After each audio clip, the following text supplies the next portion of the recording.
Thank you. That feels good. Perhaps this morning, because we didn't yesterday, even though we were missing a few people.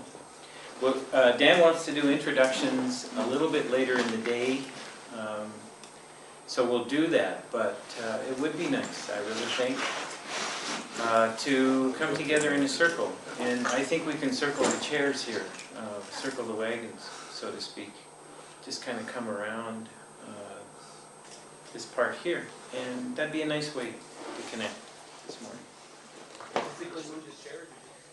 So our gratitude for each and every one of you for being here this weekend, certainly for Dan and Valerie for coming all this way.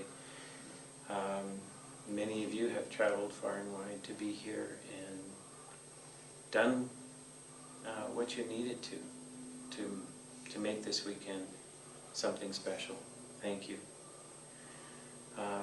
Gratitude to all that you bring with you, your personal guides, your personal angels, and all the wisdom and knowledge that you bring. And that's felt in the circle now, and it's shared, because that's what this is about. Making what we are and who we are shareable. So, this we do, and this we bring. This is our intent into the circle this morning. So let it be. So, very gently and slowly, as you open your hands now, without breaking the energy of the connection, holding the connection to everyone else while you bring your hands to your heart.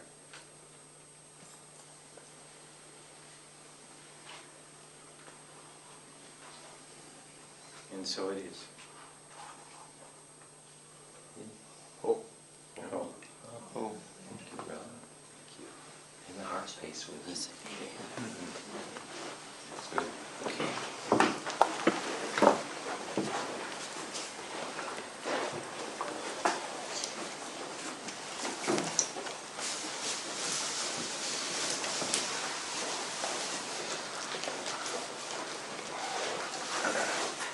Okay, so I think we will call that our caduceus breath for the morning. We've done it.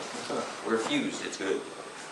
So the first order of business, usually in these seminars, and I think should be here, is questions, thoughts, feedbacks, comments, dreams, anything from yesterday, anything that you want to talk about this morning. We'll take a few moments. Late morning or sometime this afternoon, we're going to do another circle and actually introduce each other. But right now, the issue is anything you want to talk about, questions, comments, feedbacks, dreams from yesterday, or anything. Yes, how can we serve you? Any thoughts? Yes, please. The 5 magic schools, with the Enochian being one through John Dee, and the abuse that he suffered at the hands of Kelly in his later years, and following a similar path to Kesla, where they give us lots, but their waning years are in obscurity. I felt a bit of condescension yesterday, Dan, as far as this is not a group that can go to elevated levels, right? That might be for an advanced class. And with that, just leads me to investigate on my own. Well, I really... what would be in the upper levels? I'm deeply interested, for example, in the end of John Dee's life and the advanced aspects of that. And please, I really didn't intend any conversation. I know you didn't. I know you didn't, Dan. But there just physically wasn't time to go into the advanced Enochian thing very much. We could perhaps still in this weekend do a bit of that. In fact, today there's a certain point in the Winged Dragon story. So we're open to thoughts and questions on the advanced Enochian Phanom John Dee story.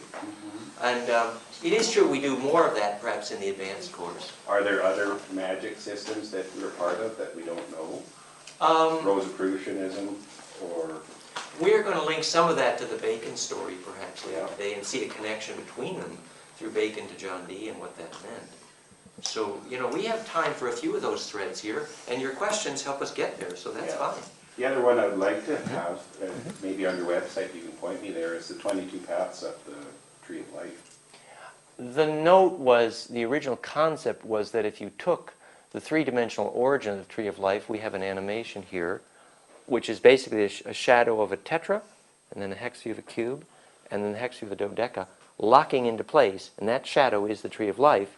And if you summate all of the different rungs on the ladder, it was about 22, which were not just the OTO, the letters of Hebrew, but the specific amount of tilt it took to make that letter in Hebrew was the angle to climb that ladder of symmetry toward the Ein Sof implosion at the top. And then there's the issue about the 22 versus the 27. Is this a two-dimensional versus three-dimensional? Exactly. jump? That if you did not have three-dimensional modeling tools, then your way of describing to people how to climb the ladder of symmetry, shadow of tetra, shadow of cube, shadow of dodeca, embedding, and you put that on flatland, the shadow is the Tree of Life. So obviously the instruction was about the symmetry of toward implosion. We should, I suppose, dig out the animation here, but yes. So it's wonderful that you've been studying these things and bringing this up. That's great. I put a couple of crystals underneath your Star Mother kit on the table there. Oh, I see, And yes. one is named Chiron and the other is named Sedna. So your last name is Winter. Okay? It's the winter of our discontents. No. It's the calm from which we've come from. No, that's nice. Well, thank you. So we will respect their aura. Thank you. That's great. Great. The website with the three-dimensional animation on Tree of Life is soulimitation.com/Tree of Life, you could guess. And the website with the Ophanim Enochian, soulimitation.com/Orion, if people want those mentioned. And here would be the, see if we, oops, I guess we're going to need power on this baby. So the idea was in ancient times, the profound spiritual evolution that comes from increasing the number of axes of symmetry of charge in your aura, tetrahedral fire breath, tetra is on the bottom. Tetra is in the cube next. And then the dodecahedron is on top. And that's exactly how you shadow the three platonics to make the Tree of Life. So if you wanted to teach people how to climb a ladder of symmetry by increased axis of charge rotation in their aura, you would use that model, unless you happen to have the tools to teach it in 3 dimensions, And do the 22 which we now do. rungs or roots represent the amino acids? If we dovetail that into the elementary or the periodic table of the elements? See if this will, oh, the animation's not playing, that's not good. But you can see it here, actually. It might want to keep some. There's an animation just underneath. Oh, thank you. You found it for me. You're good. Thank you. Okay. So here, and in the original animation, we had a Hebrew letter on the rungs, and you can see that, indeed, that would be an angular distance. So to climb from a tetrahedron into a cube, and then from a cube into a dodecahedron, the ability to make that transition requires knowing the tilt angle in 3D.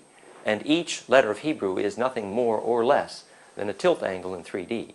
And so if you summate the number of rungs on this ladder to 22, and then that's the concept that this is a map to climbing a ladder of symmetry toward the Ein Sof charge radiant implosive embedding. And we spent a lot of time on this yesterday, going from cube to dodec. Exactly. Thank you. Perfect. Yes. That's the point. As far as representing the codons of DNA, I'm not sure. No, that's the 64, but the 22 amino acids, Ah, that's a neat thought. Yes. I haven't gone through that. That's the fascinating. building blocks. But Fascinating. those 22 paths represent almost any you can think of. I mean, that's the whole idea of the Tree of Life. You can map it into evolution, you can map it into math. You can They map might it into- represent any metaphor you can dream of, but I Yeah. don't think they represent everything you think of. Oh, Well, but applying it specifically to I just want to code. draw that Yeah. clarity there to feeling versus thinking, and you emote ions. And I wrote a few words on the board there, where it seems like we're dealing with emotion and motion and ion. And there's others, prefixes you can add to that, but Motion. the etymology of what you were doing yesterday is fascinating, right? And that's how we trace our genealogical roots. And that's, like, I feel that you've spent a tremendous amount of time in Sumerian, and what we have to transition to is Gaelic. And just in Scotland recently, we were discussing that connection. The Sanskrit Sumerian roots of Gaelic, and it's well acknowledged. It's a fascinating story. And I like this as well because today's story is about perfect branching, which is called Jan, J-O-N, from which we have the word, the lineage of John, Jan, which means to branch perfectly, ion. So the ion here is actually a description of John, which means perfect branching, actually. To enter the possibility of perfect branching, Jan, John, is actually what the shun of emotion and locomotion. So that's very nice. Thank you. Very nice. So when you're talking there about Gaelic, do you bring in any of the more Germanic languages, say, such as Old English?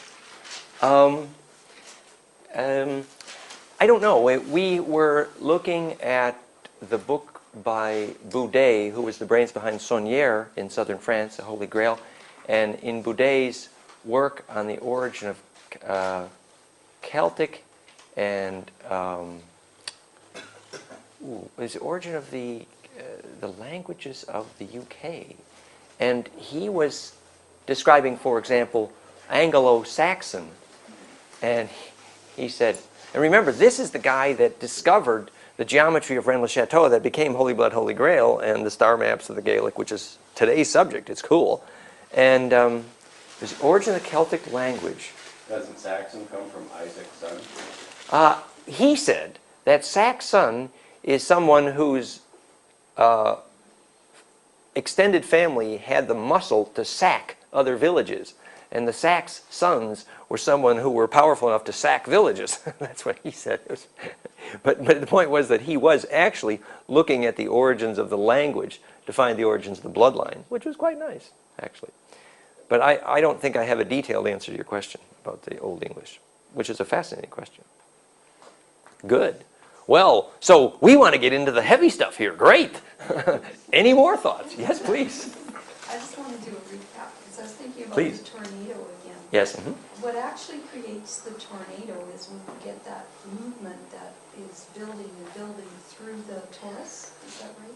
Yes, that all systems, all wave systems, which all waves are ultimately charge compressing, that no wave system actually organizes itself into stability unless it first becomes a tornado on a donut. There is no other form in physics or hydrodynamics. So obviously to start creation, for example, Arthur Young, The Reflexive Universe, he says our visible universe is a saddle shape on the surface of a torus. And that's the beginning of today's story, actually. So. And, but the tornado, we perceive the tornado as being destructive. Is it like an out-of-control movement or not? The only sense in which a tornado is destructive is if its center is out of phase or lacking implosion. What we're illustrating here is a tornado is just like everything else in the universe, incubus succubus in the astral literature. You can see pictures of magnetic donuts coming off leaking power transformers that look like a worm trying to become alive. It's called rod theory in psychotronics. And these incubus succubus are charge fields that are learning how to suck. And if they succeed, they become life. If they don't, they die. Tornado is the same way. Is the stable structure is the torus? What causes stability is because of having its flow distributed on a torus, it enables this axis of rotation to be phase locked to this axis of rotation to be phase locked to this. So I've got X, Y, and Z axis of rotation. I have X, Y, and Z axis of rotation. I've got 3 gyroscopes storing inertia all on one surface. That means inertially that this device cannot be pushed around. So this is, in hydrodynamics, the fundamentally self-organizing shape. Basically, it's creating a standing wave that can stand. Yeah. In terms of steering the tornado flow, is that the key? Actually, the point is that this tornado by itself if it's not phase locked to other structures, is not self-steering. It doesn't make gravity. But if you have one of these inside another, and the ratio happens to be golden with a pent at the core, then you start to get the implosion effect. And that's what mind does. And the implosion effect begins to accelerate charge through the speed of light, called gravity. And that's the beginning of appearing to self-steer and become self-aware. Our word self-awareness and life then refer to the electrical connection that results when these tornadoes nest recursively and thus create communication through the speed of light with all of biology and DNA. Is that like another dimension then, when you add those? What we're calling another dimension, remember, is always only an additional superposed axis of spin symmetry. Yeah, but So- the recursive Yes, so that... nesting is that another dimension? Well, that would be one language for it. More precisely in science, when more than one donut nest inside the other, that electric field will show up in a spectrum analyzer where this wavelength and that wavelength show up as a harmonic. And so in your heart, when you feel love, the number of these increases radically. And that's called harmonic inclusiveness, and that's medically proven to resist disease. But what I'm thinking is that it has no end. It goes, like the nanobot, it goes smaller, it goes bigger. So that is like another dimension. Well, the term other dimension here merely refers to a superposed rotation. But the sense of infinite would be that the harmonic series would begin to produce acceleration at the core, and probably limited by something related to the Planck length and the fine structure constant. At that point of wavelength ratio, the inside to the outside the donut, the inertia is translated through the speed of light. And that's actually what we involved in the equations to do the origin of the alphabet, because we had to know the ratio of the inside to the outside of this donut. And so are you talking like at the level of quantum foam? Precisely. Okay. Exactly. That's exactly what we're talking about. Yes, thank you. Yes. And I just want to go back to something earlier you said. You said the only stable form of a wave is a self-absorbing toroid. What about something simple as a standing sine wave? Basically, a torus is a form of a standing sine wave in a cross-section. Oh, okay, if you want to map it to that dimension, okay. So the symbol of the Tao is basically a cross-section of this. Yes. For that matter, down that line, Henri Poincaré actually proved that this is the only stable perturbation in the space. Well, that's nice, It yes. was mathematically proved. Beautiful, beautiful. And then later we look at Poincaré discovering the dodecahedron to model gravity. Precisely. Nice, yes. We have the advanced kids here. I like it. Let's do it. Please. Did you have a thought? No. Oh, no. Don't let the physics embarrass you. If you have a question, don't worry about it. We can talk about anything. Please. Could you just review real quick on the heart? You said there was 5 slip knots inside of that energy field, whereas the heart had 7 different, basically muscle layers to create the toroidal field. The symmetry of the human heart is very central to our course, and it's very appropriate to focus on that for a moment. Thank you. The essential model is, remember, that slip knot Anu, had 7 spins on the outside and 5 on the inside. Let's see here. We've got so many images of that. So if we do here. So this was the original Anu depiction. And this is basically a group of 7 spirals here that goes around, actually 3 times. But inside there's 5, and it's not depicted very well here. But if we go back and we look at this picture, again, 7 outside and 5, 1, 2, 3, 4, 5 inside. Now, that is literally the heart muscle in this sense, that the layers of the muscle on the outside of the heart are precisely angled. See if I can do this right. 1, 2, 3, 4, 5, 6, 7. And the angle of those layers of muscles in the dissections of Pettigrew, as published in the Anthroposophic Vortex of Life, Lawrence Edwards' famous classic, emphasized at great length why those were the 7 angles of the tetrahedrons. Arrow, the 7 arrows of the heart, in the famous book 7 Arrows by Hieronymus Storm in the Native American tradition. Whereas on the inside, and this was my hypothesis when I published my first book, Alphabet of the Heart, that structure was effectively the golden mean spiral. So what you had in the center of the heart, there's another picture of that somewhere here, we'll find it. What you had in the center of the heart was the flame letter, the 5ness. So if the central spiral in the heart is not moving, and the outer 7 layers of muscle, which layer of muscle goes in what order determines at what angle the tornado, the vortex, is thrown out of the heart. And that ability to throw out of the heart a tornado at any tilt angle in 3D based on the 7 spins of the tetra means that what's landing on the thymus, where the immune system is created, is a shadow of a Hebrew letter whose harmonic content determines whether or not you get an immune system. And so that's why the book is entitled Alphabet of the Heart. The central structure of the flame letter, the spiral, is in the heart and doesn't move so much. And the 7 layers then are determining which sequence of compression waves. So the EKG is actually determining which layer of the heart muscle is firing in what sequence. And that's Marinelli's famous paper, The Heart is Not a Pump. It is rather throwing blood into a series of nested vortices. And the angle of tilt of those letters, called the alphabet of the heart, determines what harmonics of sound your thymus sees, the shadow on the wall of that cave. And those harmonics are how the white blood cells are fabricated. Would the projected light come from behind or in front? What it is the projected phonon wave is coming directly from the center of the heart. And the pressure of that phonon wave arrives as a shadow on the wall of the cave, whose harmonics then are woven into white blood cells. Does it take more than one light source to make a hologram? In this case, internal coherence could be the solution to that problem, perhaps, which is what we pretend to measure tomorrow. You would match your external characteristics to That the nature of the gravity-making nature of the heart is that internal phase coherence is what delivers the hologram. Another way of putting that, here's...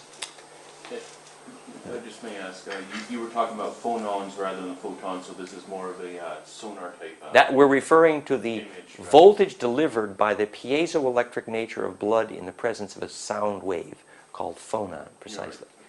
Another example of this, and we have pictures here, maybe I should find it for you.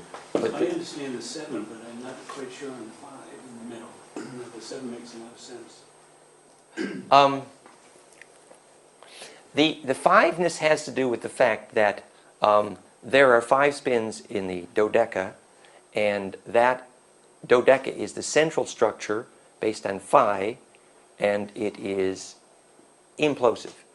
It is allows charge to radiate because the implosion creates perfect explosion. Whereas the outside structure is 7 spins, tetracube, which is holding within, incubating. So you've got containment on the outside and projection on the inside. And that's the structure of the... Now, I have actual 3-dimensional animation of the Anu from a Java that Frank did, but I'll have to dig that up later. But just to show you... and so that's 5 spins inside, 7 spins outside. Drawings of the Anu, in my view, is simply the Theosoph's clairvoyant way of representing what is in fact simply the 7 spins of the tetra on the outside and the 5 spins of the cube and dodeca on the inside. And that really is what the Anu is about. That the perfect slip knot is merely phi projection, cube and dodeca on the inside, and the 7 spins of the tetra on the outside. And the drawing of the Anu is actually not accurate. That the accurate physics is actually simply the physics of 5 spins and 7 spins. And that's the real nature of the Anu that they then derive 3 per unit quark. And so Frank did a lot of work, actually, on one occasion, making a Java animation of this. I wanted to show you, just maybe to give us a little handle on this, that in terms of understanding the heart profoundly, there is a famous section of the book 2/3 by David Myers and David Percy, in which they're describing why so many crop circles were based on the shape of the hat of Osiris.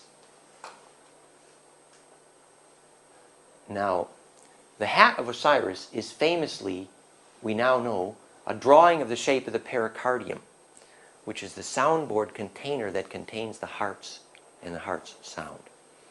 And actually, Pericardium's up in the head? well, in the case of Osiris, the pericardium is the cone above your head, which is directing your aura. But in biology, clearly, the pericardium is the sac of muscle containing your heart. And in today's story, we'll see why, but in the book Two-Thirds, they say the Arcturians are the origin of the Essenes. In today's story, we're going to see that that's Akhenaten, Atun being Enki, who changed his name to Moses, the founder of the Essenes, and monotheism. So the Arcturian Essene Atun is saying to us in the book Two-Thirds explicitly, look, get the skill to consciously control the muscular shape of your pericardium, and then you will have the skill to steer the gravity force making of your heart as a rocket nozzle. The same physics, and it's explicitly explained in the book in great detail that you will not be a star navigator, you will not be Osiris going through stars, you will not have the direction of the cone tornado steering your aura, unless you get the skill to consciously control with your muscles the shape of your pericardium.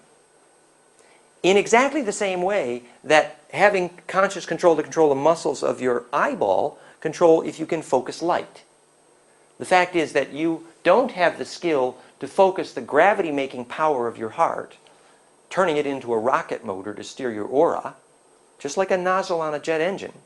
Tilting the nozzle determines whether you steer. So this is the device, the pericardium, that determines whether you have control over the gravity force made by your heart. And they're explaining biologically developing those inner muscles is the process of becoming a star navigator. And those are the people that got big salaries in those gold mining days. Yes. Yes. You were right, I need to write that question, the answer down. I asked Dan earlier about re-explaining grace, and I need to write it now. We suggested yesterday that the grace referred to by religion refers to the skill to move with the calculus of curvature necessary to conserve charge.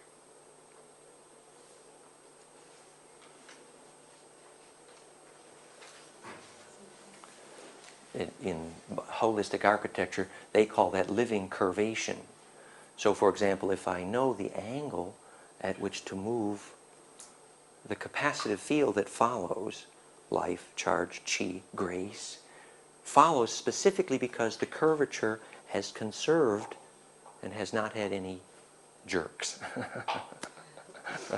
Okay. And so when you study calculus, you're actually learning grace. Yeah, in that sense. If you really understood calculus. Yes? I would like to just acknowledge, I've noticed that we're about half and half of scientific minds and more the feeling minds or feeling of hearts that we've come together in this class.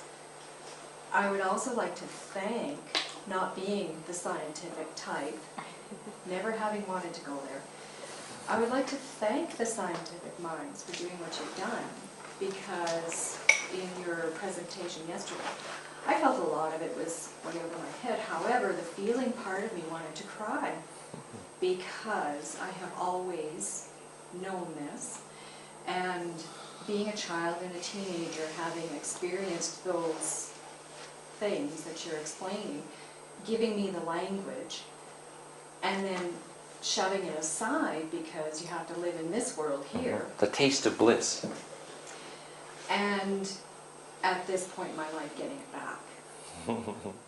Well, thank you for thanking of us. And some of us who have had trouble feeling, thank you for bringing that feeling and softness. Like, do you mind sharing your story last night of loosening the muscles? It was a nice story. Oh, I was just saying last night that as a boy I was trained not to cry. And it really just kind of ossified these muscles. Like the stiff upper lip story. Yes. So I had to go through a deep series of rolfing, and this was the most painful part. And when they finally loosened this, I could cry again. Yeah, it's a really nice story. Just really just embedded in my whole musculature. Yeah, it's beautiful. And in today's cosmic story, we're going to figure out, why did the dragon queen Elizabeth tell her son not to cry, which caused his upper lip to stiffen? That's today's story, you see. Good. Well, thank you. Any other thoughts that we'd like to chat just a bit before we... Yeah. Good question. Could you do a recap again on how the mind stores information holographically? The question was about how the mind stores information holographically. In the book Holographic Brain by Carl Pribram, he's suggesting that the optical cortex functions as a kind of hologram where each synapse firing is kind of a net of fireflies, Indra's net. And the resolution of that hologram is proportional to the density of firing. And that's where we got to the instruction, do not buy a used car from Shifty Eyes, because indeed it's been measured at MIT, a professor. He showed that if you're able to focus, it produces measurably increased synaptic firing density in the optical cortex. Where if someone has what's called a saccade, which is Shifty Eyes, that the firing density is much lower, and therefore the optical resolution of the hologram is much lower. So if you want HD TV in your mind, you need to learn how to focus, really, which is increasing the charge density and therefore the information density of the hologram. Now, the story of the lady in the mirror with a mirror and a magnifying glass in her purse making a hologram was to show that the hologram inside your head generates phase discipline, ability to exchange charge, with the hologram outside your head, matter, which is a hologram with a weight problem, and the ability to exchange information charge between the hologram inside and the hologram outside, determining if your dreams come true, is dependent upon generating the phase discipline to think in the language of light and become fractal and charge compressing inside. And the index to that phase discipline is called alphabet, if that were indeed the real alphabet of the symmetry of light. Yeah? Dan, are you saying that if you verbalize what you want to be manifested in your life, it happens? Well, the audio aspect is potent as well. Here we're talking about the optical hologram initially, but remember in the Steiner school, the exercise,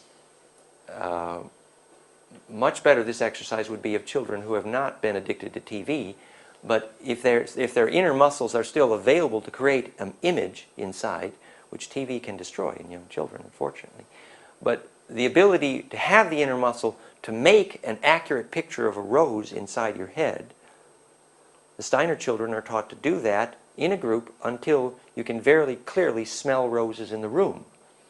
And they start by making a series of drawings and get more and more clear.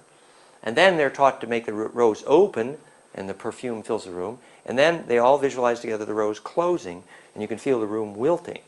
So they're making an electric field potently by the phase discipline of that hologram. Whether it's word or thought, it's a sonic hologram or an optical, the principles would be the same. So the issue was how they do that was they're gradually taught to make an increasingly clear series of hand drawings of the stages of a rose opening until those phase discipline symmetry paths are clear enough in their optical mentation that the inner muscles can build that hologram with such resolution the symbol becomes the object. So the hologram inside your head is normally of lower charge density, but if you do the homework, the hologram inside your head becomes higher resolution and has phase discipline, and then your dreams come true, because you phase lock mass. Is that affected also by the sixth eye instead of just the optical influence to create the hologram? The notion from Bentoff's work on the biophysics, perhaps, of Kundalini was that the phonon wave geometry that's massaged by the EKG and phase locked in the ventricle horns is focused on the pineal pituitary complex.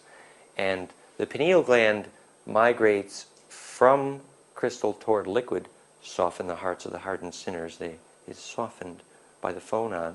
At the same time, the liquids of the brain are now being columnated more toward crystal. And at a certain point, the phase propagation velocities equalize from liquid to crystal and crystal to liquid.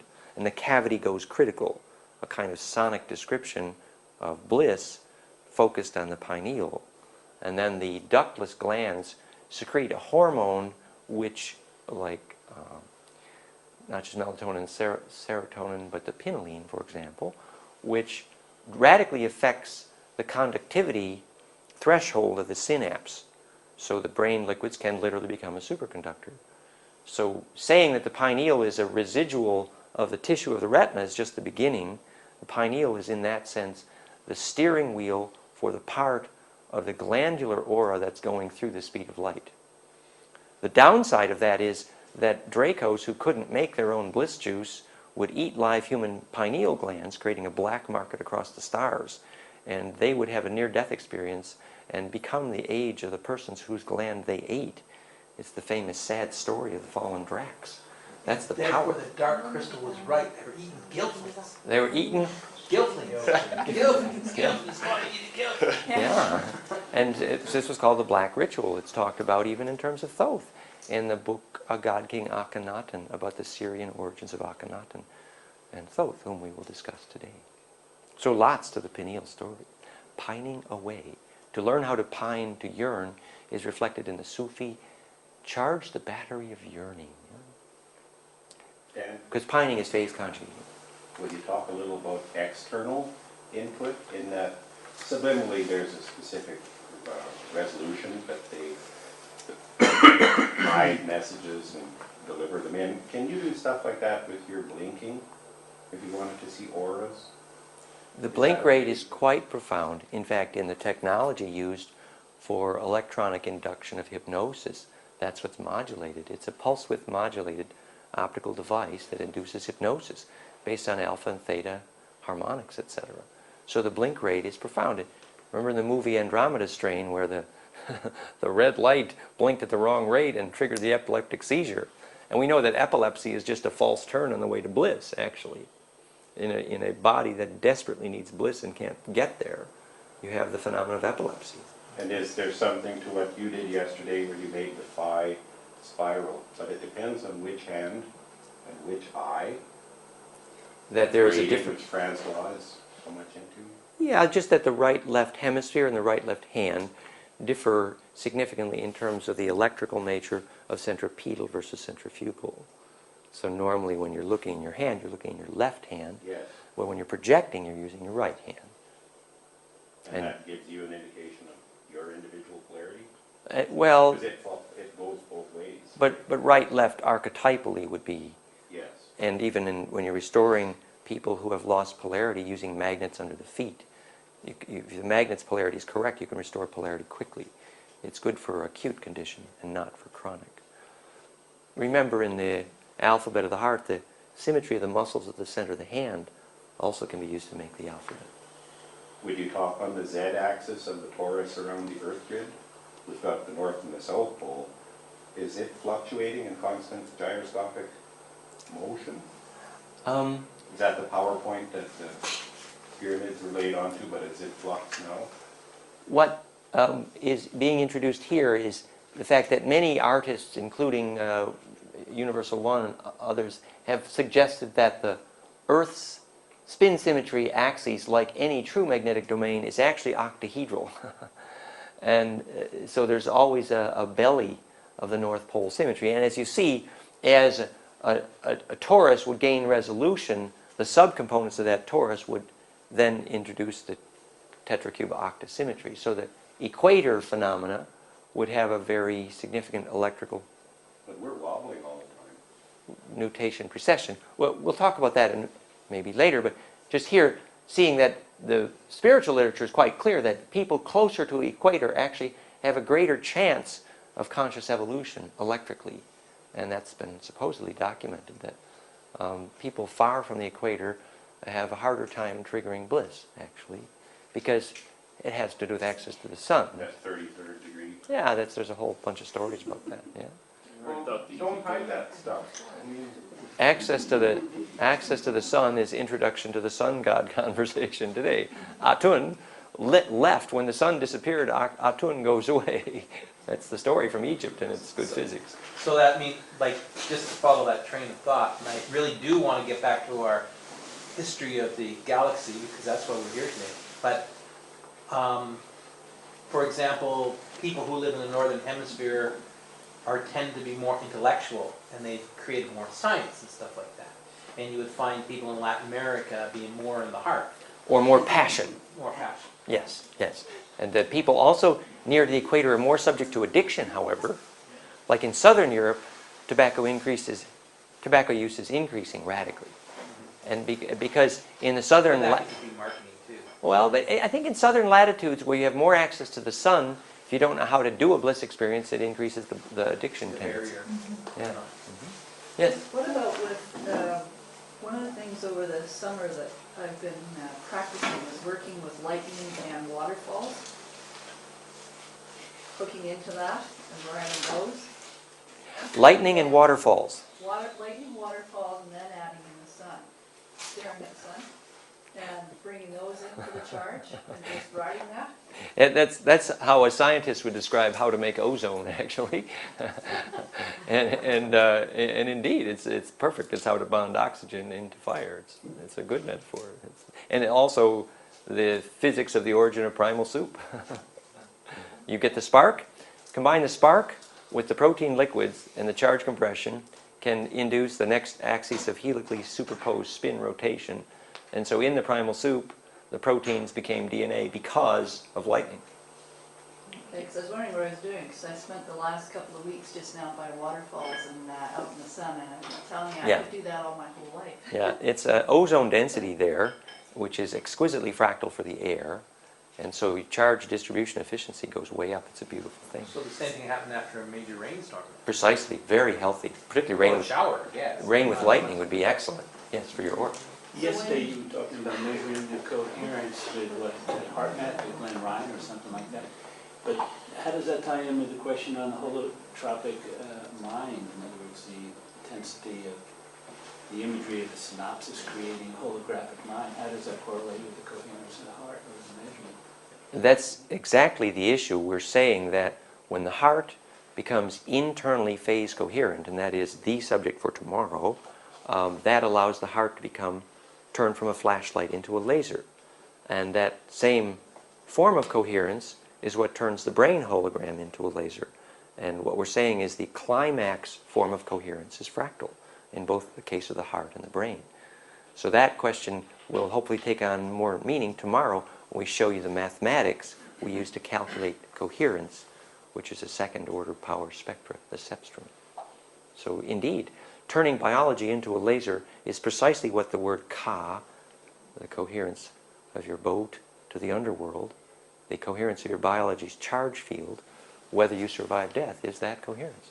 And the EKG and EEG are just one of many ways in which biology gets there. Yes? Is that analogy of turning a flashlight into a laser, the increased density in the synaptic firing in the brain, which is focus, versus... Precisely. That it's not just the density of the firing, but it's the phase discipline of the firing, so that you get the square wave at the synapse with a billion other square waves at synapse, and when they lock into phase properly, the entire hologram becomes coherent. And that's where the alpha and the theta getting to golden mean ratio, perfect caduceus, massive compression wave involving billions of neurons, creates a fractal charge attractor called enlightenment. And literally the end of all forms of addiction and attention deficit and the beginning of bliss. So what you're saying there sounds very similar to a Class D amplifier. A Class D amplifier. Yes. Say what that is. A Class D amplifier is where they basically take, an audio input, which is, fairly random type as, combination of sine waves, and they actually create a series of square waves and recombine them at the ends to create the, amplified audio signal. So that you have noise reduction in the process? Well, theoretically it works out mathematically. In reality, the THD isn't always the best, but it is extremely efficient, obviously, because you're dealing with square waves rather than, partially turned on transistors. But it, like I said, it's a bunch of square waves combining together to create sine waves, or any combination thereof, say audio. The thing is, a square wave is theoretically harmonically infinite if the square is really sharp. But if there were a square wave of the right geometry, the harmonics would be log functions of golden ratio, and then it would be implosive. And that's what the Hutchinson spark gap making gravity does, actually, the Hutchinson effect. So the concept of square wave is But maybe that's a little bit beyond some of us here, so we will maybe leave Yeah, that. the perfect square wave is impossible to create. Yeah, that's the point. But maybe you And then could, there's always the Gibbs phenomenon anyways. maybe you could get the perfect square wave if you have log functions of 5. Maybe it'd be the perfect pent wave. No, to create a perfect square wave actually would involve time travel. That's right. You'd have charge acceleration through the speed of light, precisely. Which, if you look at the Hutchinson device, they're making gravity with spark gaps. Anyway, but this is more leaving some people behind here, so let's do that later. But Yeah. Hutchinson is Thank you. Hutchinson, the guy who levitate things. Exactly. Yeah, it's a spark gap, and then he makes gravity. He doesn't have a clue of the principle. Yes. Oh, I don't want to go off on that. No, let's okay. If we go there, we might get lost. Or are we already lost? Okay. So, the story. The story. Yay! This is going to be the next Star Wars series, by the way. Yeah, this is the next Star Wars series. Okay. What? Certainly couldn't be any worse than the last one. One of the titles of today's story is The Stellar Ignition of DNA. And to understand that part of the story, it's important that we have in mind the climax from yesterday. Because that's the theme of the whole story, is the stellar ignition of DNA. So just a very 2-minute review of the climax of yesterday. We were looking at DNA saying, look, in the braiding process in DNA, when you have bliss, the phase cascade of your EKG, EEG allows the recursive braiding of the DNA to create an envelope within an envelope where the wavelength of this braid is embedded in the wavelength of this braid with recursive phase discipline. That results in a condition in the DNA which is ultimately probably toroidal, based on the 7th recursive braid, makes a donut, causing implosion. And we suggested that that was the physics of the Lord of the Ring. Yes? That why the alphabet on the side of the ring donut, Hungarian Finnish, was from Alpha Draconis, which is a software environment for teaching genes, DNA, to absorb charge, because at the symmetry point of the helix, where the DNA is actually eating the charge field that causes it to grow, the codons are arranged tetrahedrally, and that's the origin of the tetra alphabets, like Hebrew, and that controlled DNA's ability to swallow charge. And then we discussed the fact that when that was recursive, that torus donut would implode, here's the toroidal DNA, squirting charge through the speed of light, which is how DNA makes gravity.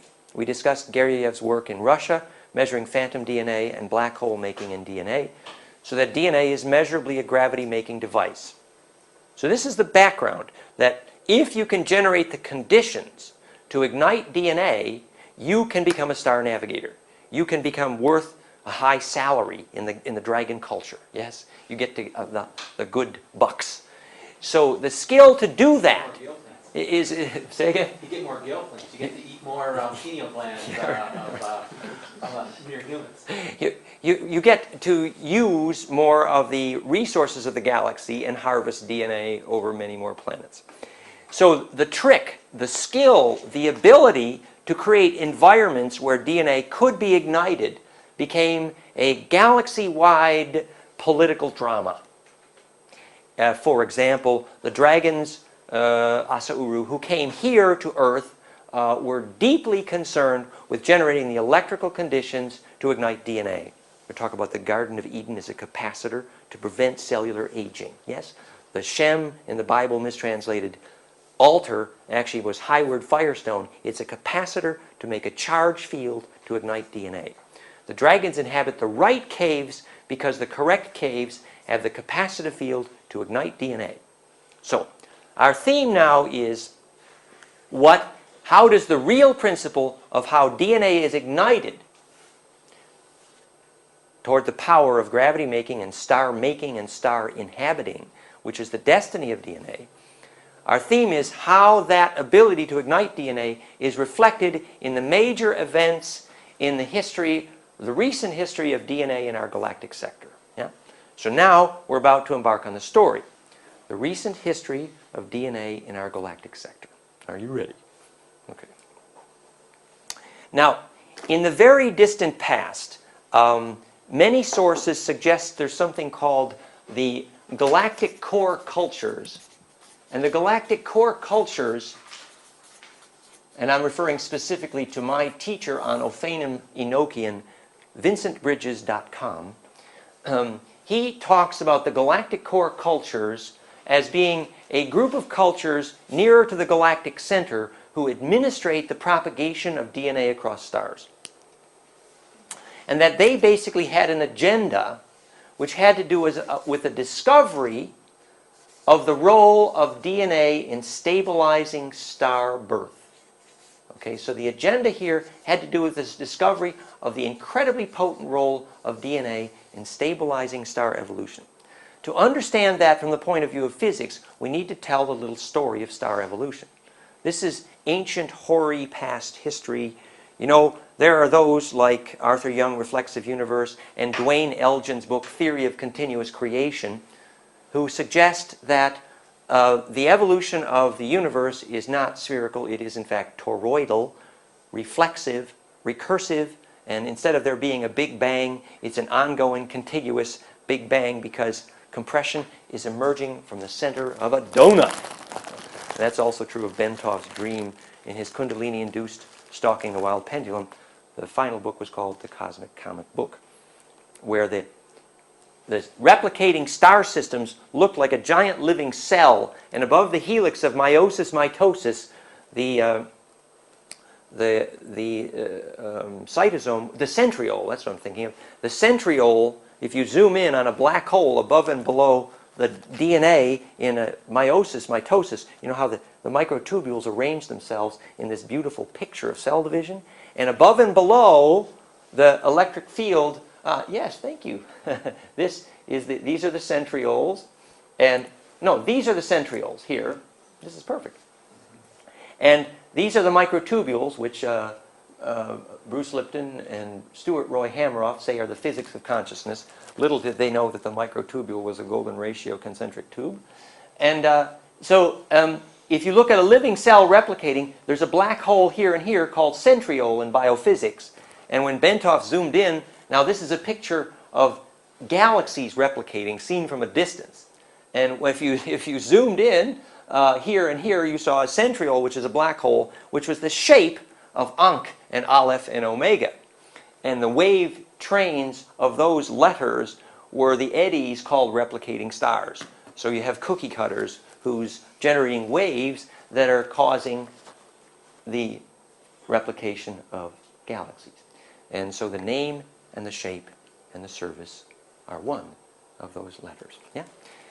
So you have a big picture saying that basically the evolution of stars is sentient.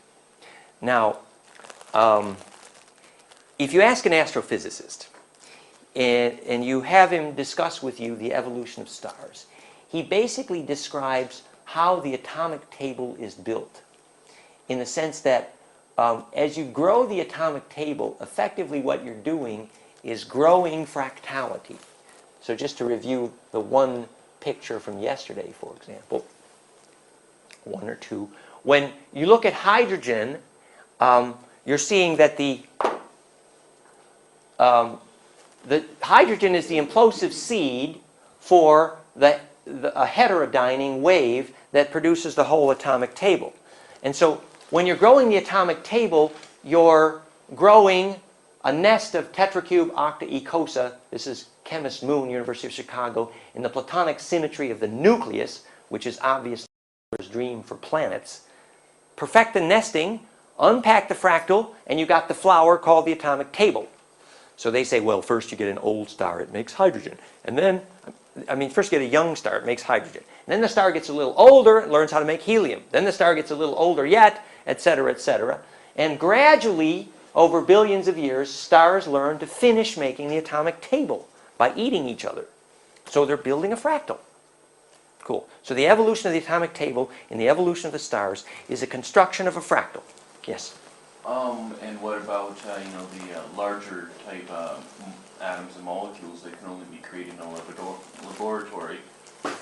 Well, how would that fit into there?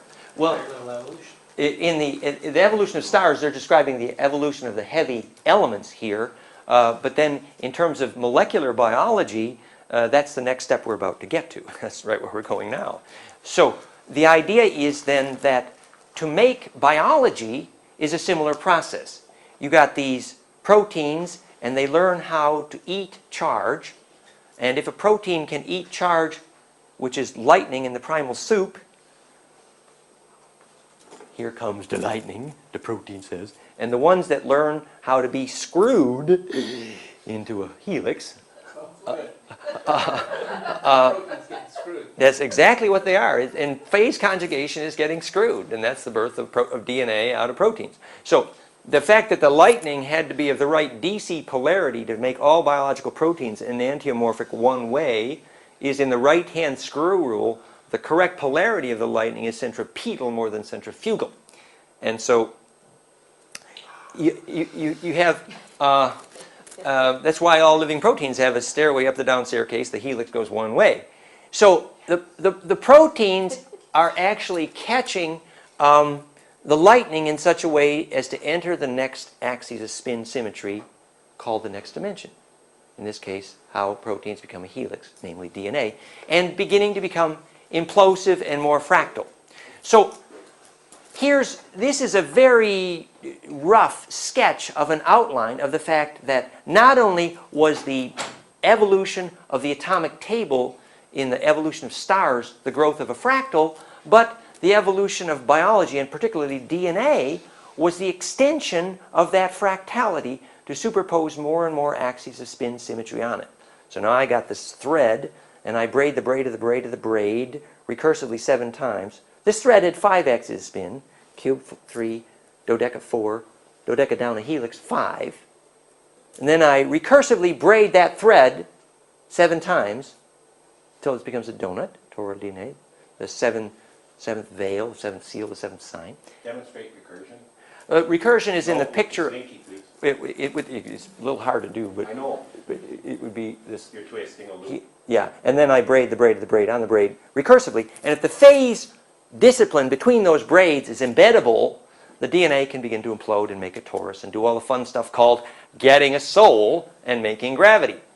We're trying to begin to understand why stars go through so much work to make DNA.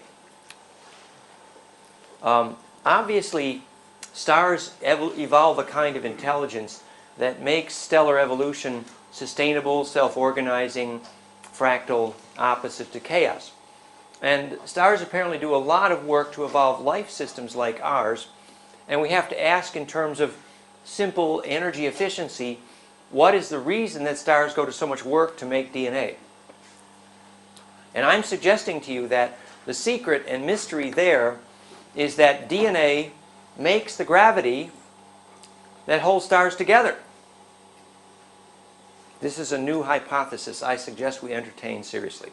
And this forms a kind of substance background to our story. For example, one aspect of that story is, if you read Reiki Reikop's story of the Golden Ones, he's saying that our seraphim, dragon ancestors, went 300 years into our future and found that for light years around the solar system, stars began blowing up, disintegrating. And that, this is called the Golden One story, soulinvitation.com/origins. And there, having discovered that star systems are blowing up, they went backwards in time to try to find the root of the problem. And they traveled backwards in time until they arrived at our time epoch here on Earth and discovered genetic engineering. And they discovered that when we started cutting up DNA from Sumeria till now, that was the beginning of the problem of stars falling apart. So a direct connection between DNA that's not set free and stars falling apart. Now that story, the Golden Ones, ends with those advanced high winged dragons going backwards in time about 300 years in Groundhog Day motion to weld themselves back onto their own DNA and establish Sumeria to to fix the bloodline of their own mistake. Like Groundhog Day, let's get it right now, let's get it right now. DNA is here for something. Maybe we shouldn't hack it up. Because DNA is required to make stars work.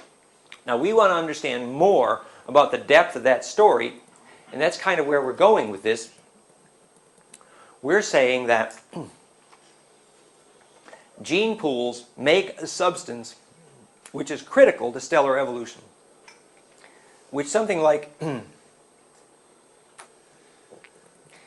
when Doris Lessing says, in the Sufi tradition, in the Syrian Experiments and Briefing for a Descent into Hell, if you've looked at any of Doris Lessing's Sufi books, she said, human condition makes something called the substance of we feeling, which is a sticky substance which holds things together. Ooh, what is this substance? So we're looking at this mystery of the importance of creating gene pools to inhabit stars, otherwise they fall apart. Another example we'll get to later in our story is in Atlantis, when they used the Tuoi stone, the fire crystal, to enslave people, and they phase-locked their grid, immediately after a large number of people were enslaved, huge earthquakes occurred in which the tectonic plates fell apart and gravity destabilized. And I'm suggesting that there's a direct electrical connection between large numbers of people that are enslaved, and therefore their electric aura is no longer self-steering, and as a result their gravity field falls apart. A direct connection. That's what we're investigating here. Yes, so Atlantis fell literally because a whole race of people had been enslaved, and so gravity could no longer be self-organizing. What is the meaning of that part of the story? We want to investigate the role of DNA in the evolution of stars. This is the background now, okay? So now. Quick question. Yes? If what your premise there is true, would not the same thing happen, say, in the States in the 1800s and, say, in the Roman Empire, where there's also a large number of enslaved people? It's interesting. The ends of many empires of large numbers of enslaved people involve perhaps tectonic and other natural disasters. That the electric environment of the whole biosphere is destabilized toward chaos, specifically when gene pools become enslaved. When people no longer become self-directing psychologically because their aura is no longer imploding to suck in charge to enable them to steer their own aura, the result of that enslavement is chaos electrically, including the destabilization of gravity. So we're suggesting that biology at the high end of fractal evolution, remember we ended our story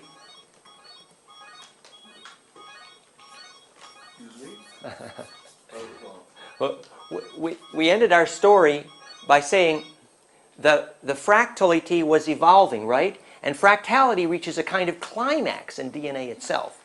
And now we're saying that charge self-similarity, fractality, is the cause of gravity. And fractality and charge self-similarity reaches a maxima in evolution in DNA itself.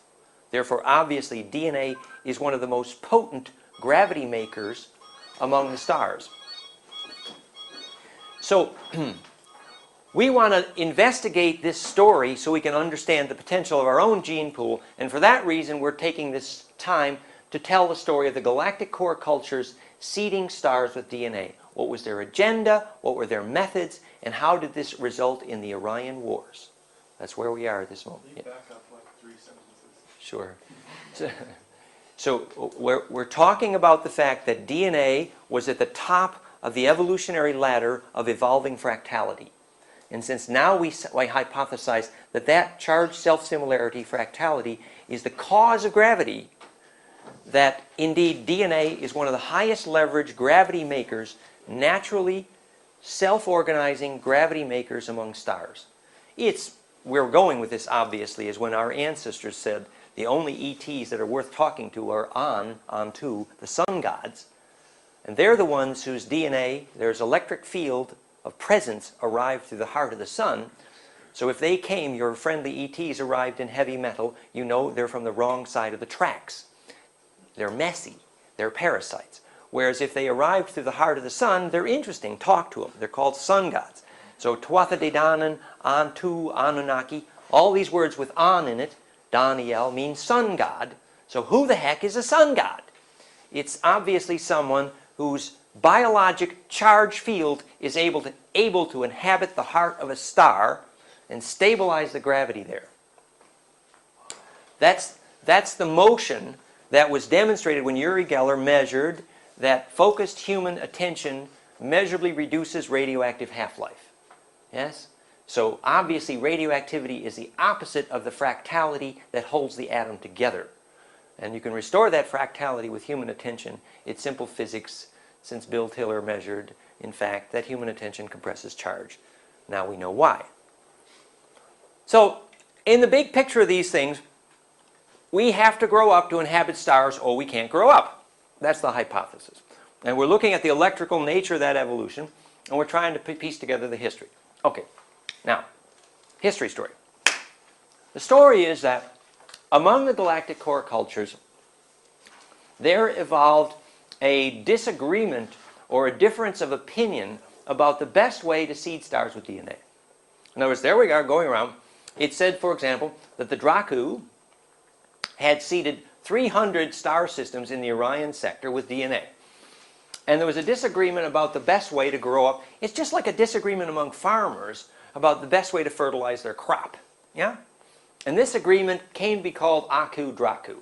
Akhenaten, Draco, Draco. Which is parallel to the story of Othanim and Seraphim and Lucifer, Aramonic, Michaelic versus Luciferic.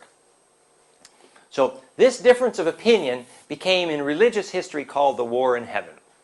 And this difference of opinion became fractal then later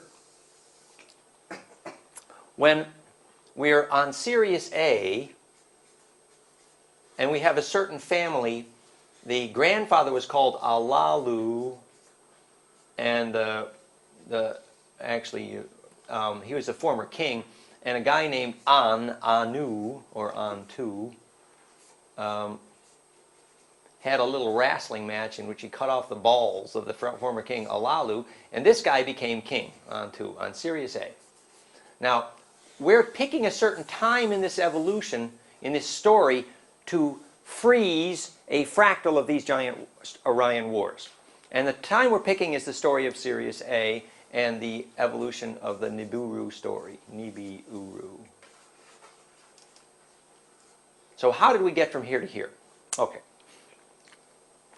What's happening here is that a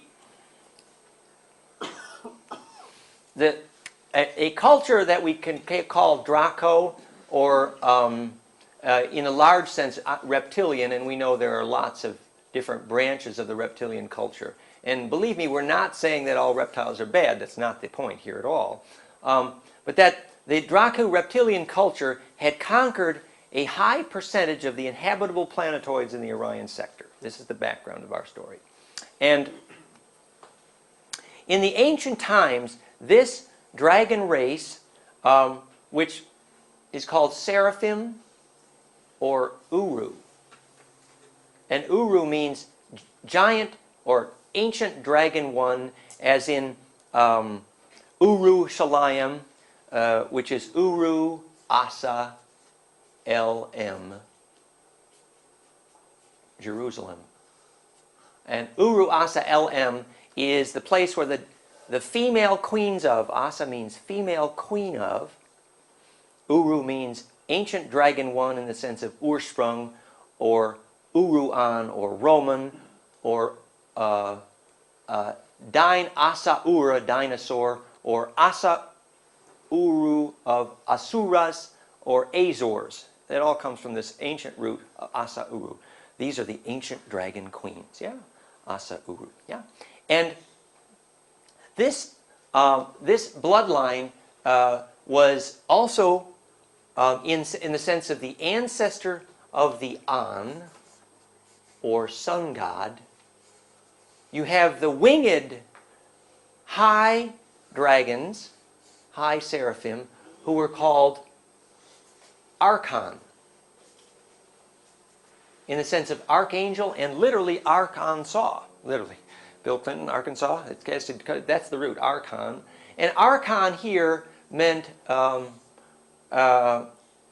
you could think of it as winged dragon or high dragon. And later these became part of the Siakar story, and you can research the term Siakar, which also means winged dragon, and it relates, for example, to the movie and story about the Mothmen. They were allowed to eat the monatomic gold from the ark. They had access to the monatomic gold, yes, but that's moving on in our story, but we will get It's like making a drone into a bee, right? It's food. These were, for example, it is said that the giant lenticular clouds, extremely organized clouds that look like living beings you see over Mount Shasta, that these are the precipitant electric charge field of a winged dragon. Yeah? And the winged dragon guarding a giant dragon's egg, Humpty Dumpty, at Bucharest is one of these. They're trying to fix their eggs so they can get Humpty Dumpty back, you know. And that egg is, in fact, the ability to reassemble DNA to implosion. And we talked about the physics of how an egg gets charge from gravity and gets a soul, so they're trying to fix Humpty Dumpty's egg, the dragon's egg story. So these are the high dragons. So the high side of the dragon is becomes the story of Aku versus Dracu, Ophanim, the Luciferic, and the winged ones. This, in the local part of this story, becomes Ibi versus Uru. Ibi meaning bird, and Uru meaning snake. You ask the Aboriginals who the two brothers were of the ancient gods. It's the bird god and the snake god. And when the bird holds the snake, and so we have a remnant of the bird brain which needs to be fed by the snake brain, so the bird has to hold the snake by the throat and pump the juice, the venom, the testosterone. And when the snake brain feeds the bird brain, Quetzalcoatl returns. A description of Kundalini, basically. So all of this is in the genetic ancestry here that we need to understand the local politics thereof. And the basic story here, and by the way, this is kind of the story of wingmakers.com here as well. For those of you who are familiar with a wingmaker is someone who makes this, at wingmakers.com, and the solution in Wingmakers is something they call BST, which is blank state technology, interactive dynamic time travel. Only that can resist the arrival of the great parasite ETs, right? If we have the right kind of shaman, our gene pool gets an immune system. Well, they think that the interactive dynamic time travel here, which is the only defense we have against great parasite ETs, they think it's an electrical problem, but it's really a psychological problem. A shaman that has the chutzpah, to travel in time, you know, wake up and fix the near future without messing up, screwing up the near past. That's called a tron. Or in other words, quit blaming someone else and take responsibility for your own mess. Well, but also in this sense, specifically a tron, in the sense of Metatron or electron. A tron refers to the ability to turn the cross through the speed of light fast enough that in your lucid dream, when you see how to go to the past to fix the future, you can see both at once fast enough so the time cops don't catch you. I mean, so that the event histories, if you meet yourself in the past and mess with it, then you screwed with yourself in the future, and you are screwed. Phase conjugation is how you got there. It's kind of a long story. But anyway, to have the beingness to do that kind of interactive dynamic time travel is a really high-level shaman. Their electric field is time penetrant. These are also called time lords. And we know that the time lord is busily engaged in repairing the fractal nature of time. Remember, time only describes rotation, and spiral calendar proves that event histories fit a golden mean spiral. So if you want miracles, synchronicity in your life, fix the event histories to fit a golden spiral in time, and then it will emerge from chaos, and you'll see miracles, synchronicity, Carl Jung. So a Time Lord has the agenda, which later became the Templar agenda, for the repair of the fabric of time.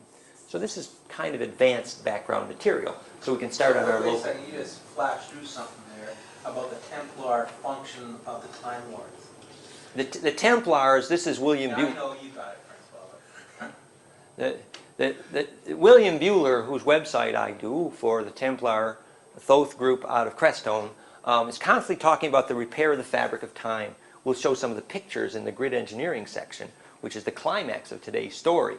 But the reason they have to fix the fabric of time, like you got a big bleeding wound in the fabric of time from Montauk, and all these grays come rushing in, the parasites, because time isn't fractal enough anymore when they cause it to bleed. And so it sounds complicated, but it's really quite simple. If your DNA was imploding and you're sending a signal through the speed of light, when you go faster than the speed of light, you must inhabit time. You would get here before the Earth got here next year in the rotation of the solar system. That's how you travel in time. Acceleration is time travel. Yeah? And so in the same way that space must be fractal to be inhabitable, also must time. Yeah? Okay. Again, introduction to some of the advanced concepts, but Ron asked that we do some of the advanced stuff in this course, so here we are. Right on, Dan. Is this where we go from 2012 to 28? Just because Well, the fractality of time is what has to be corrected there, and the Mayan daykeepers missed a few things, and that's part of the mystery. Exactly. I think he stopped being condescending. I'm sorry. No, it wasn't condescension. It was just, how much can we do in one day? But let's see. So we're trying to set the context here. We're trying to set the context now that in this culture, the philosophy of this side, the family, the Dracu. Now remember, a seraphim is a high dragon, and a high seraphim has wings, Archon Siakar.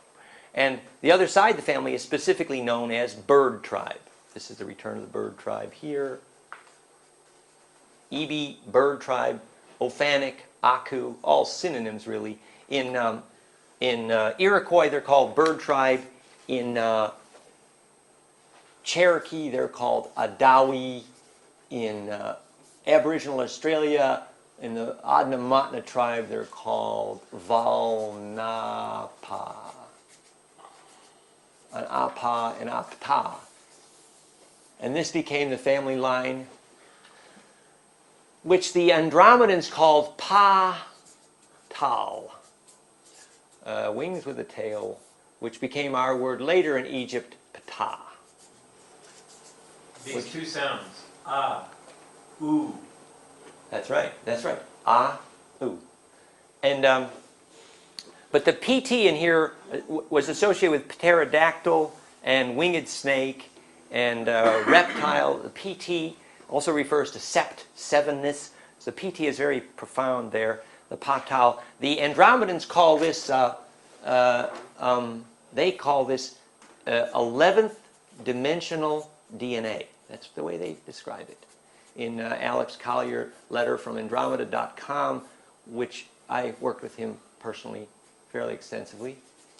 And so we can see, now we said, look, when the DNA finishes the 7th braid, it becomes 12 axis spin, 5 plus 7.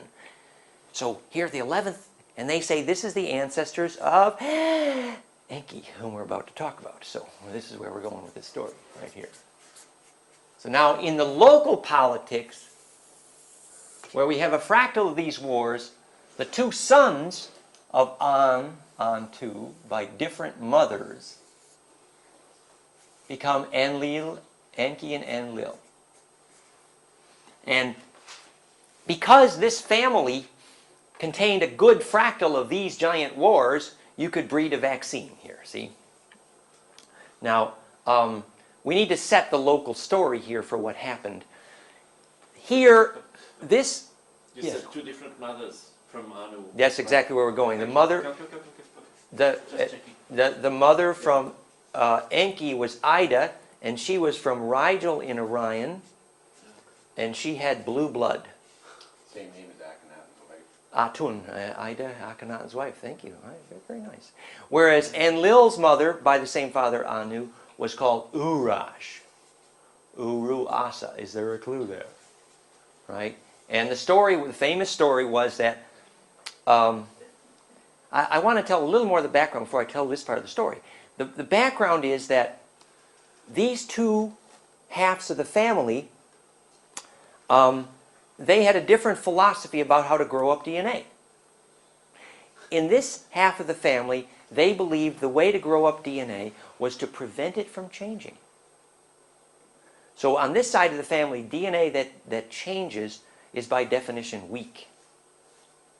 Okay?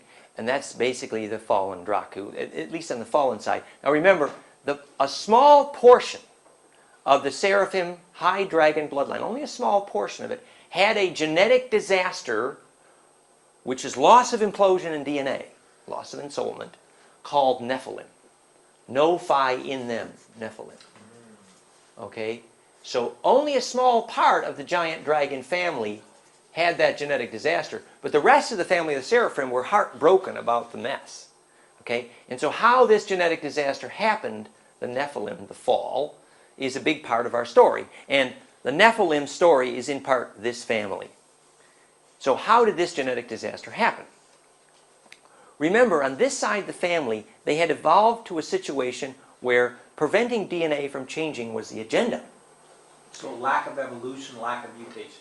That's right. That to prevent mutation, you kept elaborate genetic records. And the Seraphim genetic records are called the Mormon tablets, for example. And this is a culture designed to prevent DNA from morphing, basically. So basically it's extreme inbreeding, which... That's reptilian, yes. And so, but another aspect of that was that this reptilian DNA he brought was recessive. It had to be inbred, so that both fits here. So we want to understand first what was the philosophy of the two halves of the family. On this side, if you plant a forest, your reason for planting a forest was to plan to cut it down. On this side of the family, if you plant a forest, your reason for planting the DNA was to plan to set it free in order to learn from it. Now I'm oversimplifying here, but that's basically a difference in philosophy, yeah? It's a farmer's philosophy. Yeah? So here, the harvest procedure is quite different. But it's also right brain and left brain. In a way, it's many things. And remember, this is an overgeneralization, and this is an archetype. And we're not here to insult anybody, but we're trying to understand the history. Yeah. So, on these sides of the family, this side of the family began to, well, actually, the story is that the galactic core cultures planted the Dracu in the Orion sector because it was a long way from downtown. No. Actually, well, yeah, really, not that it was a bad place. Actually, it was just such a place that required a fierceness in order to survive. In fact, you know, the family later asked, well, why did you put the Dracu here in our Orion sector? We don't like them. And the galactic core culture said, look, the Orion sector was such a tough place to settle that you needed fierce survival instincts. And the Dracu had fierce survival instincts. So they had a reason for putting the Dracu in the Orion sector. Well, anyway, the local history was then that they began, and this story is told in, I'm running out of space on this board here, in the book Guardians of the Grail by Robert Morningsky. Guardians of the Grail. Okay? And Morningsky is reporting on the Hopi history they learned from the ETs. And they're reporting on the evolution of the Asa Uru. The feared and dreaded Asa Uru. Right? And what he's saying here is that the Dracu line had conquered, using later fear and terror, most of the inhabitable planetoids of the Orion sector. And the only culture that they encountered which could resist them was called the bird dog, which became Dogon, which became Weolawa. And the bird-dog culture is basically this culture. And Antu, here on Sirius A, has a piece of the bird-dog culture. This is the contrast bird tribe versus the dog, the reptile tribe. And so a treaty was set forward that could end these Orion Wars. Because by that time, they had killed the Lyran civilization, if you read Prism of Lyra, which had millions of humanoids that died the day they blew up the whole Lyran star system. And the women on Lyra who had red hair were valued because the extra iron solubility made psychokinesis. And this became the story of the witches, and there's lots of pieces of that puzzle here. So we have some smiles back there. So,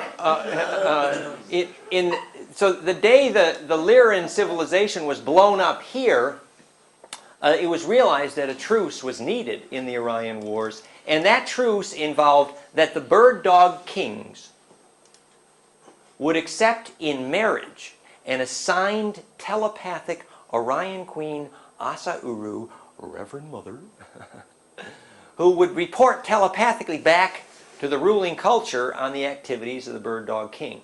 So now, if you see the role of Reverend Mothers in Dune, and Dune has more accurate history than the Bible, honestly, it's true.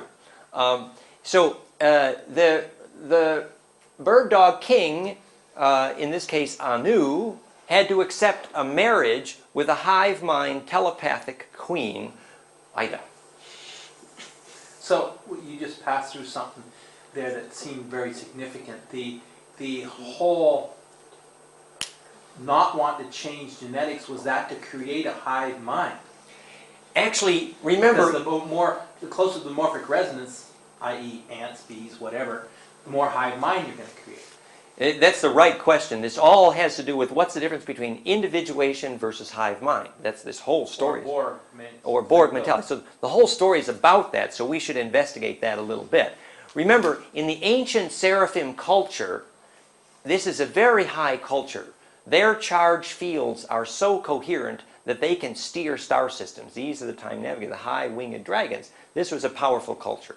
But in the process of this fall, they lost track of the pure principle that allowed DNA to implode and get ignited with bliss. Remember, the title of our story is Ignition of DNA. So, in the process of losing track of what was keeping DNA on fire, there was desperation. How do we keep our DNA from decaying? Oh, let's make genetic records of the history of the last 1,000,000 years and keep track so the DNA doesn't decay anymore. This is the Seraphim. This is who Joseph Smith was talking to at the origin of the Mormons, right? We must track our DNA so it doesn't fall apart even more. Oh my God. Oh, goodness that we should ever set it free. That would be scary. Well, it isn't. So this was a failure to recognize the primal intelligence of DNA, obviously. This was an insult to DNA. But the insult to DNA that resulted in hive mind, do you know why total telepathy prevents compassion? If you yes, Perceiver and We don't need to feel. yeah, it's all good, excellent, very good answer, very good. Go to the head of the class, Ron. Thank you. Yes. So if you never feel separate, you can't feel the agony of what it is to be separate, and so you can't experience the need for compassion, which initiates the turning inside out, the feeling, precisely. So in this culture, they had evolved an extreme telepathy, and that telepathy is related to the gold powder story, which we're about to get to. So let's see if I put my gold powder in here. I did, I thought. The gold powder. Ooh, the gold powder story. So, the problem of the advancing telepathy and the decay of individuation had everything to do with the addiction to the real gold powder. And that's what we must understand here in terms of the cause of the Nephilim fall. That's where we're going with this story. So, the wars had been murderous. This culture had welded themselves to too much metal. They had evolved a technology to create a form of immortality. The suspensors around Harkonnen, Ariel, Sharon in life support, same physics, yeah? This is a Borg phenomenon. And That's so great. yeah, and so they were now using metallic systems to support DNA, but the direct result of that was DNA stopped imploding. So suddenly they've got an evolved technology involving metal to prevent aging, but their DNA keeps decaying faster. Oh my God, they got a problem. So in this culture, originally, when a high telepathic dragon queen, Asa Uru, containing thousands of generations of genetic memory, was ready to die, 10,000 years these dragons would live to be, 5 to 10,000 years. When she was ready to die, she would normally pass on her hive mind memory to the next queen with a skull touch, in which a spark, piezoelectric bone, passed, called Baphomet. And the new queen would enter a swoon and would wake up with the dream with 1,000 generations of tribal memory. When they lost the ability to have that level of charge density and bliss, they began to use quartz crystal skulls to do that, which sadly were not implosive and became control devices and was evidence of the problem, not the solution, actually. Yes? Because remember, the electrical signature of quartz is hex.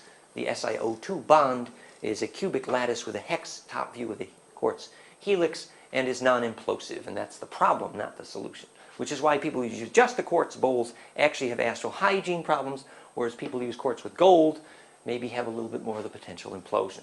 Anyway, we digress. So another aspect of this part of the story was that their way of producing psychoactive kids, star navigators, guild navigators, those who could make gravity in their genes, their technique for evolving the advanced ones involved feeding them something called the oil of Messe. Messe means crocodile juice, and it was the reptilian juice. It was a highly psychoactive, melatonin, serotonin-rich menstrual blood called starfire. And this menstrual blood's name, Messe, is the origin of our word Messiah. A Messiah is one who has been fed the oil of Messe. And it serves the function exactly of royal jelly in a beehive. So kids who get that high melatonin, serotonin-rich menstrual blood evolve an explosion of growth in the high glands at a very young age and become gravity-making star navigators, highly psychoactive, shamanic, etc., etc. Their high gland structure gets extremely well nourished. Yeah? So this was a way of breeding the leaders of the dragon tribe. The part of the skill that required to generate this was an advanced lineage of what we could call Vestal virgins, who were women who had access to bliss. And their access to bliss process in the temple, which is a capacitor, allowed their blood to be fired, and they could make this starfire. Sadly, they lost the skill to keep that culture alive, and so there was no more melatonin, serotonin in that blood, and their Messiah culture began to decay, and they needed a substitute. Okay? The substitute was the gold powder. Now, the physics is that the gold atom's outer valence electron shell structure we discussed yesterday is dodecaecosa. It is profoundly fractal and implosive, in the very name of chem in alchemy means access to the black hole made by charged self-similarity. And the chem was a name for that bloodline, the blue-black ones, how Egypt got its name. And so the gold atom became stable in the monoatomic state in the presence of fractal capacitance. So if you've ever been in a powerful pyramid, and I was in one in Danville, and you see a thin film of gold, and you can see white powder form on the surface, that the gold atom becomes stable monoatomically in the presence of fractality. And it turns inside out electrically, changes mass measurably, changes from yellow to white, becomes soluble in blood and water. It's called ormes in modern chemistry, orthomolecularly rearranged gold. It's David Hudson's physics, and Lawrence Gardner has described that extensively in his book, The Sacred Ark. And that substance would form a kind of substitute for this starfire. And it's true that if you eat the gold powder, your eyes turn blue and you live forever, supposedly. but they maybe missed the fine print on the medicine bottle, may cost you your soul. And that's what we want to discuss. If you want to touch it, you're welcome to do that. But I warn you that it's painful. That it's electrically, it can burn your aura if you're sensitive. And the nature of implosion here is chemically induced. So yes, your DNA gets the phase conjugation to go through a black hole, but the phase conjugation path is mechanically induced and therefore painful. Yeah. So this is the real David Hudson's generated monatomic gold. Now, when you eat the stuff, what happens is your DNA's electric field is induced externally toward fractality, and it induces implosion in the DNA. The mechanical result is that you hear your ears ring, like Kundalini onset, but the ringing is mechanically induced. The normal ears ringing is called Sangreal, sound current, song in the blood, and it is the voices of your ancestors. The problem is that if you get too many radio stations and you haven't built the tuner, that's called schizophrenia. And so this is what happens when you get the gold powder addiction. You get all these radio stations in your DNA, but you don't have the beingness implosively to be the tuner, and the result, as Thoth diagnosed, is called fractionation of the personality. Thoth Hermes narrated a series of exercises that could allow you to build the inner muscles to eat a bit of gold powder without fractionation of the personality. But there's no substitute for the inner work necessary to build your own charge. So any sustainably, externally induced implosion is always going to be addictive and not self-empowering. And gold powder then is more the problem than the solution. And so Lawrence Gardner gets it completely wrong in The Sacred Ark, where to him, gold powder is the solution, not the problem. So this is where we want to look at this. We're not saying there's not a role for gold powder, but we're saying its use needs to be understood in great electrical detail before it can be done safely. The Chinese, for example, would eat a thin film of gold on their cake. And it does have profound colloidal gold function, and a little bit is useful to biology, but it's tricky. And they didn't understand all this very well, sorry. They really didn't understand. So, Zechariah Sitchin says, the reason they came here to mine the gold, looking for a heart of gold, because they were growing old. Zechariah Sitchin says, the reason they came here to mine the gold was because they were using it to repair the home atmosphere. Which is true, and good physics, but it's essentially a cover story. More importantly, they were eating the gold. It's called manna in the Bible, the spice in Dune. It was served in a round white wafer, which is the origin of Holy Communion. And eating white wheat flour is pretty stupid, I think. Anyway. So the ability to create the chemistry to do this became later the Ark of the Covenant story and the banking economy of the Essenes. So now we've set this background. Now we can understand a little bit more about what's happening on Sirius A. Sirius A is a culture that's under the thumb of the Dracu. But on Antu, the king is sympathetic to the remnant humanoid culture that has survived in the migrations from the Lyran Wars. So now I'm going to show you a slide from Stuart Swerdlow from his experience at Montauk and the various ET races involved in cooking up Earth DNA. And this is an excerpt from my article, soulinvitation.com/invasion. And I'm going to show you the 12 primary, I think it's 12, primary ET races involved in cooking up Earth DNA.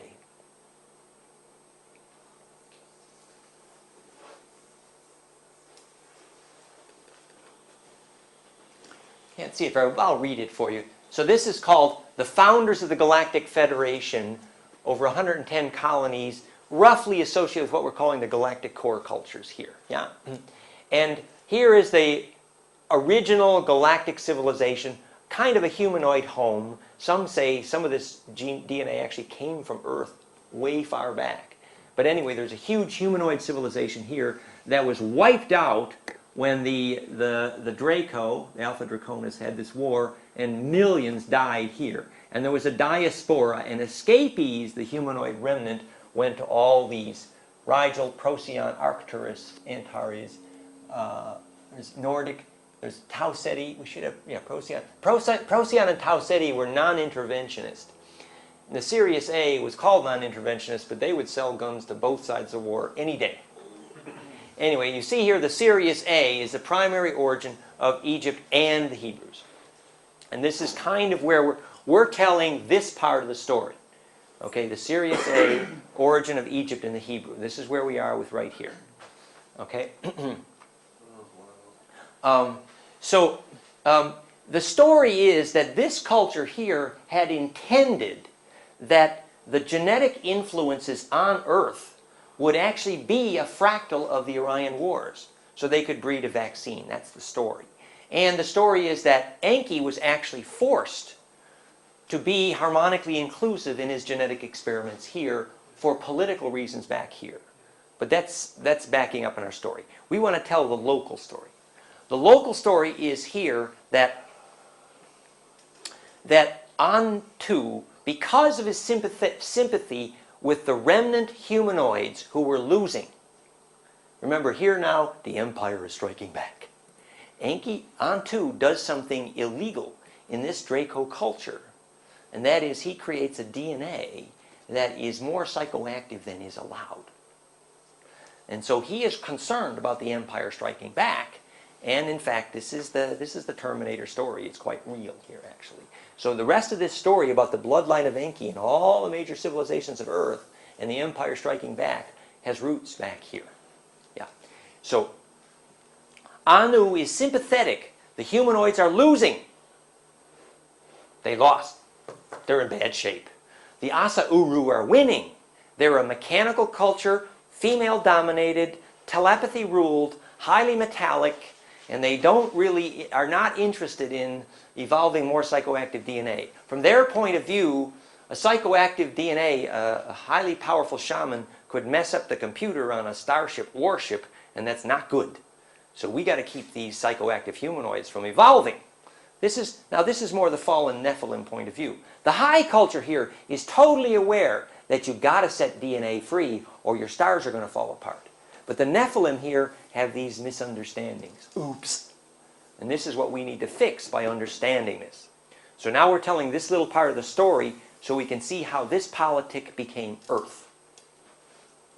Anu, because he's sympathetic with the humanoids who have lost, agrees to a marriage, the assigned telepath from the Orion Queen Asa Uru, Ida. And Ida is from Rigel in Orion, and she has blue blood, winged Patal, 11th dimensional DNA. And so, meantime, Anu's regular wife, Urash, they have a son who is Enlil.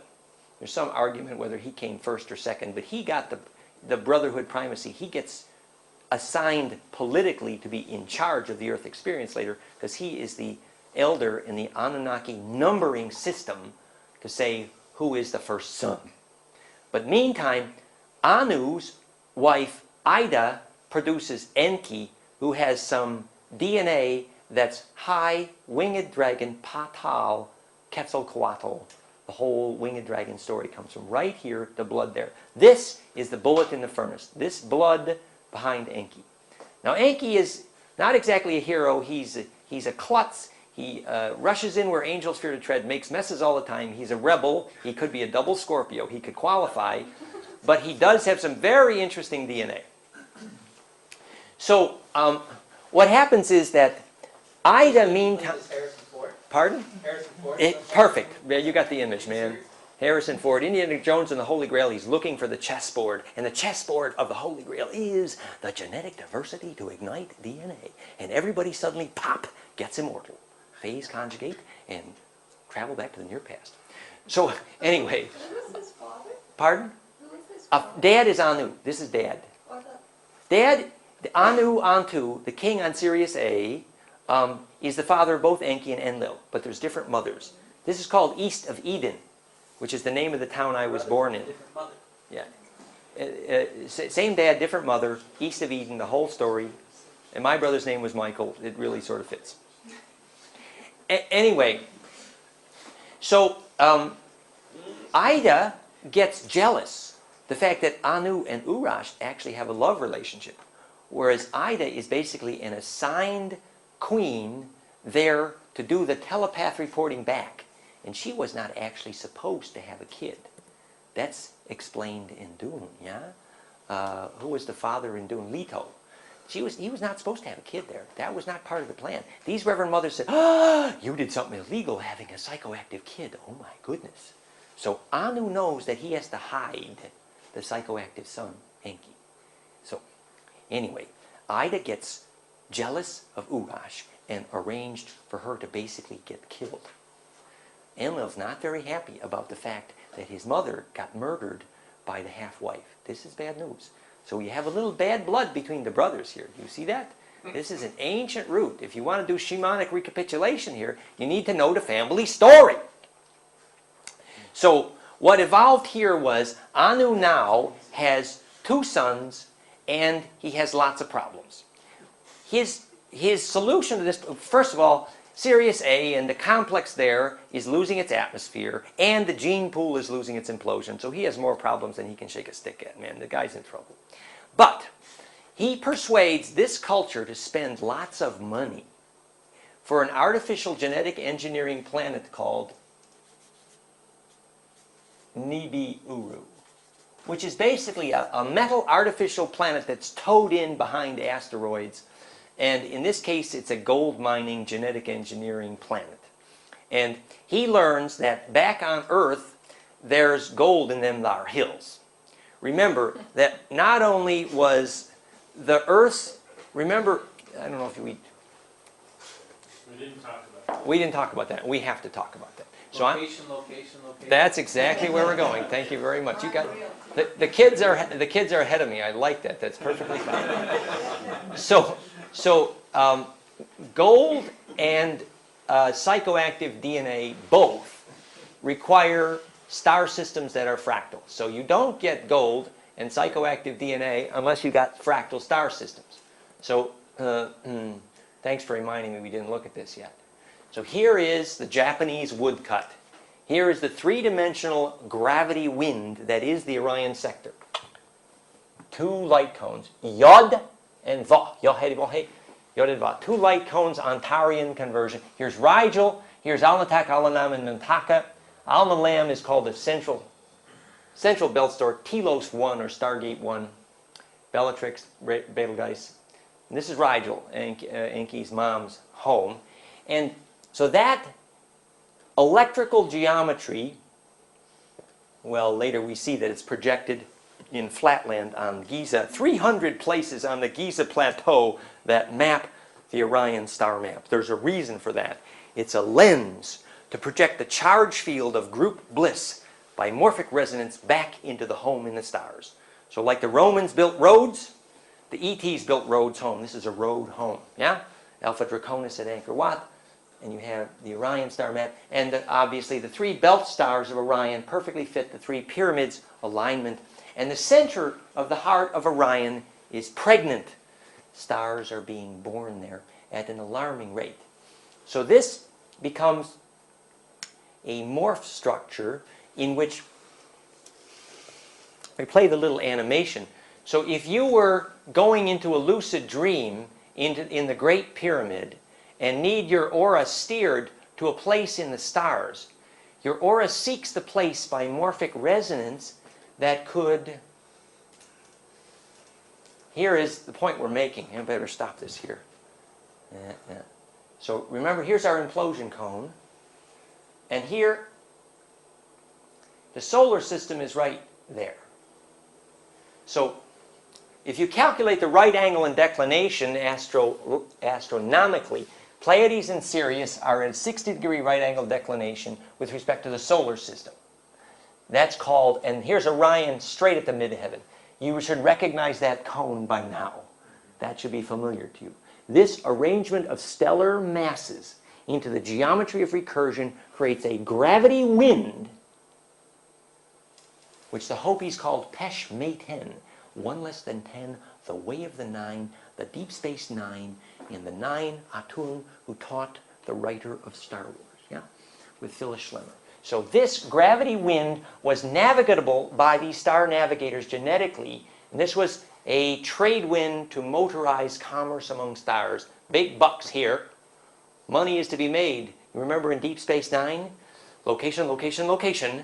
The solar system had access to the fractality.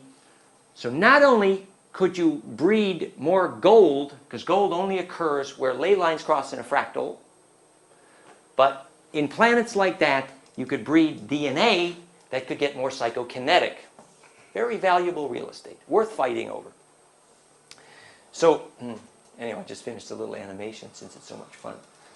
You can see how that ability to enter that compression wave became the political agenda of the various Orion star maps. And we're going to show the other Orion star maps in a minute. But you see this embedding process here, navigating to the heart of Orion, and we won't play this whole animation, but just see that astronomically, this is pregnant. So obviously you're going to need a lot of gene pools to be squirted into here to create the gravity force to suck star births into sustainability. So whole gene pools are needed to inhabit the heart of Orion, because it is from there that star births can be made sustainable. In the high angelic magic, this would be called the birth of angels, the real Ophanim advanced. This is the movie Stargate. Again, advanced stuff. But so that geometry became Orion star map in the American Southwest. See Papu. This is again the Orion star map in the American Southwest. And this is the symbol called Antarian conversion, the universal symbol for Orion, and you see where that came from. We discussed it. There's a light cone. Too many movies, too little time. We're going to do him. We're going to do Stefan Cardino tomorrow. But here, see this? This is called Ontarian conversion. And this is a gravity wind. Yeah? Do you do the The universe. crossbones do that? The skull and bones, maybe we'll bring that in. The skull and bones story is that serpens of Fucus have the shape of skull and bones. And if you know a little bit about the astronomy, that the serpens of Fucus is literally the 13th house of the zodiac. And Fucus. And that is, if you take 12 spheres around one, the 13th sphere is perfectly centered. It makes a cube octa. But if you jitterbug the cube octa to the acosa, the 13th sphere melts into the other 12, the Christed one. And so Serpens of Fucus was the symbol skull and bones. And we can come back to that later in our story. You can see where that might come in. Do you have that slide in the books that you have, or in the CD you gave out? Yes, this is all soulinvitation.com/Orion, which is on your CD, although this is a slightly updated version thereof, but yes.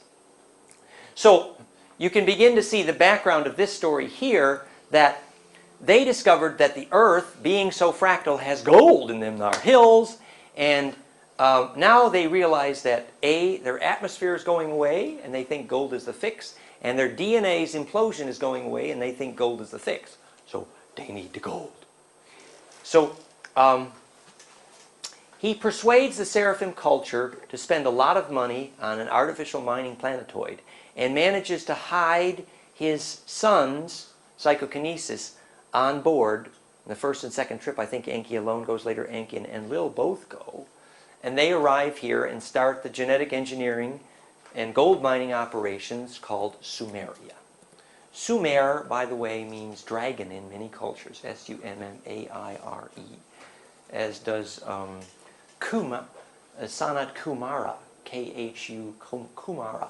A Kumara, Kumodo is a dragon. Yeah. Kama Sutra. Kam Asa-u. Yeah? So, this ancient culture had arrived here with a genetic problem.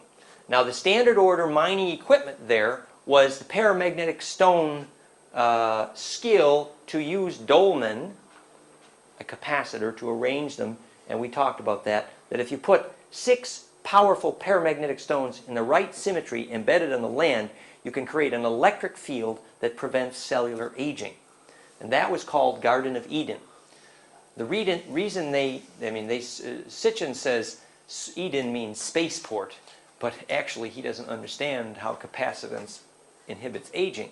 And that's very important because, in fact, when they arrived here, they were expecting to live to be 5 to 10,000 years old.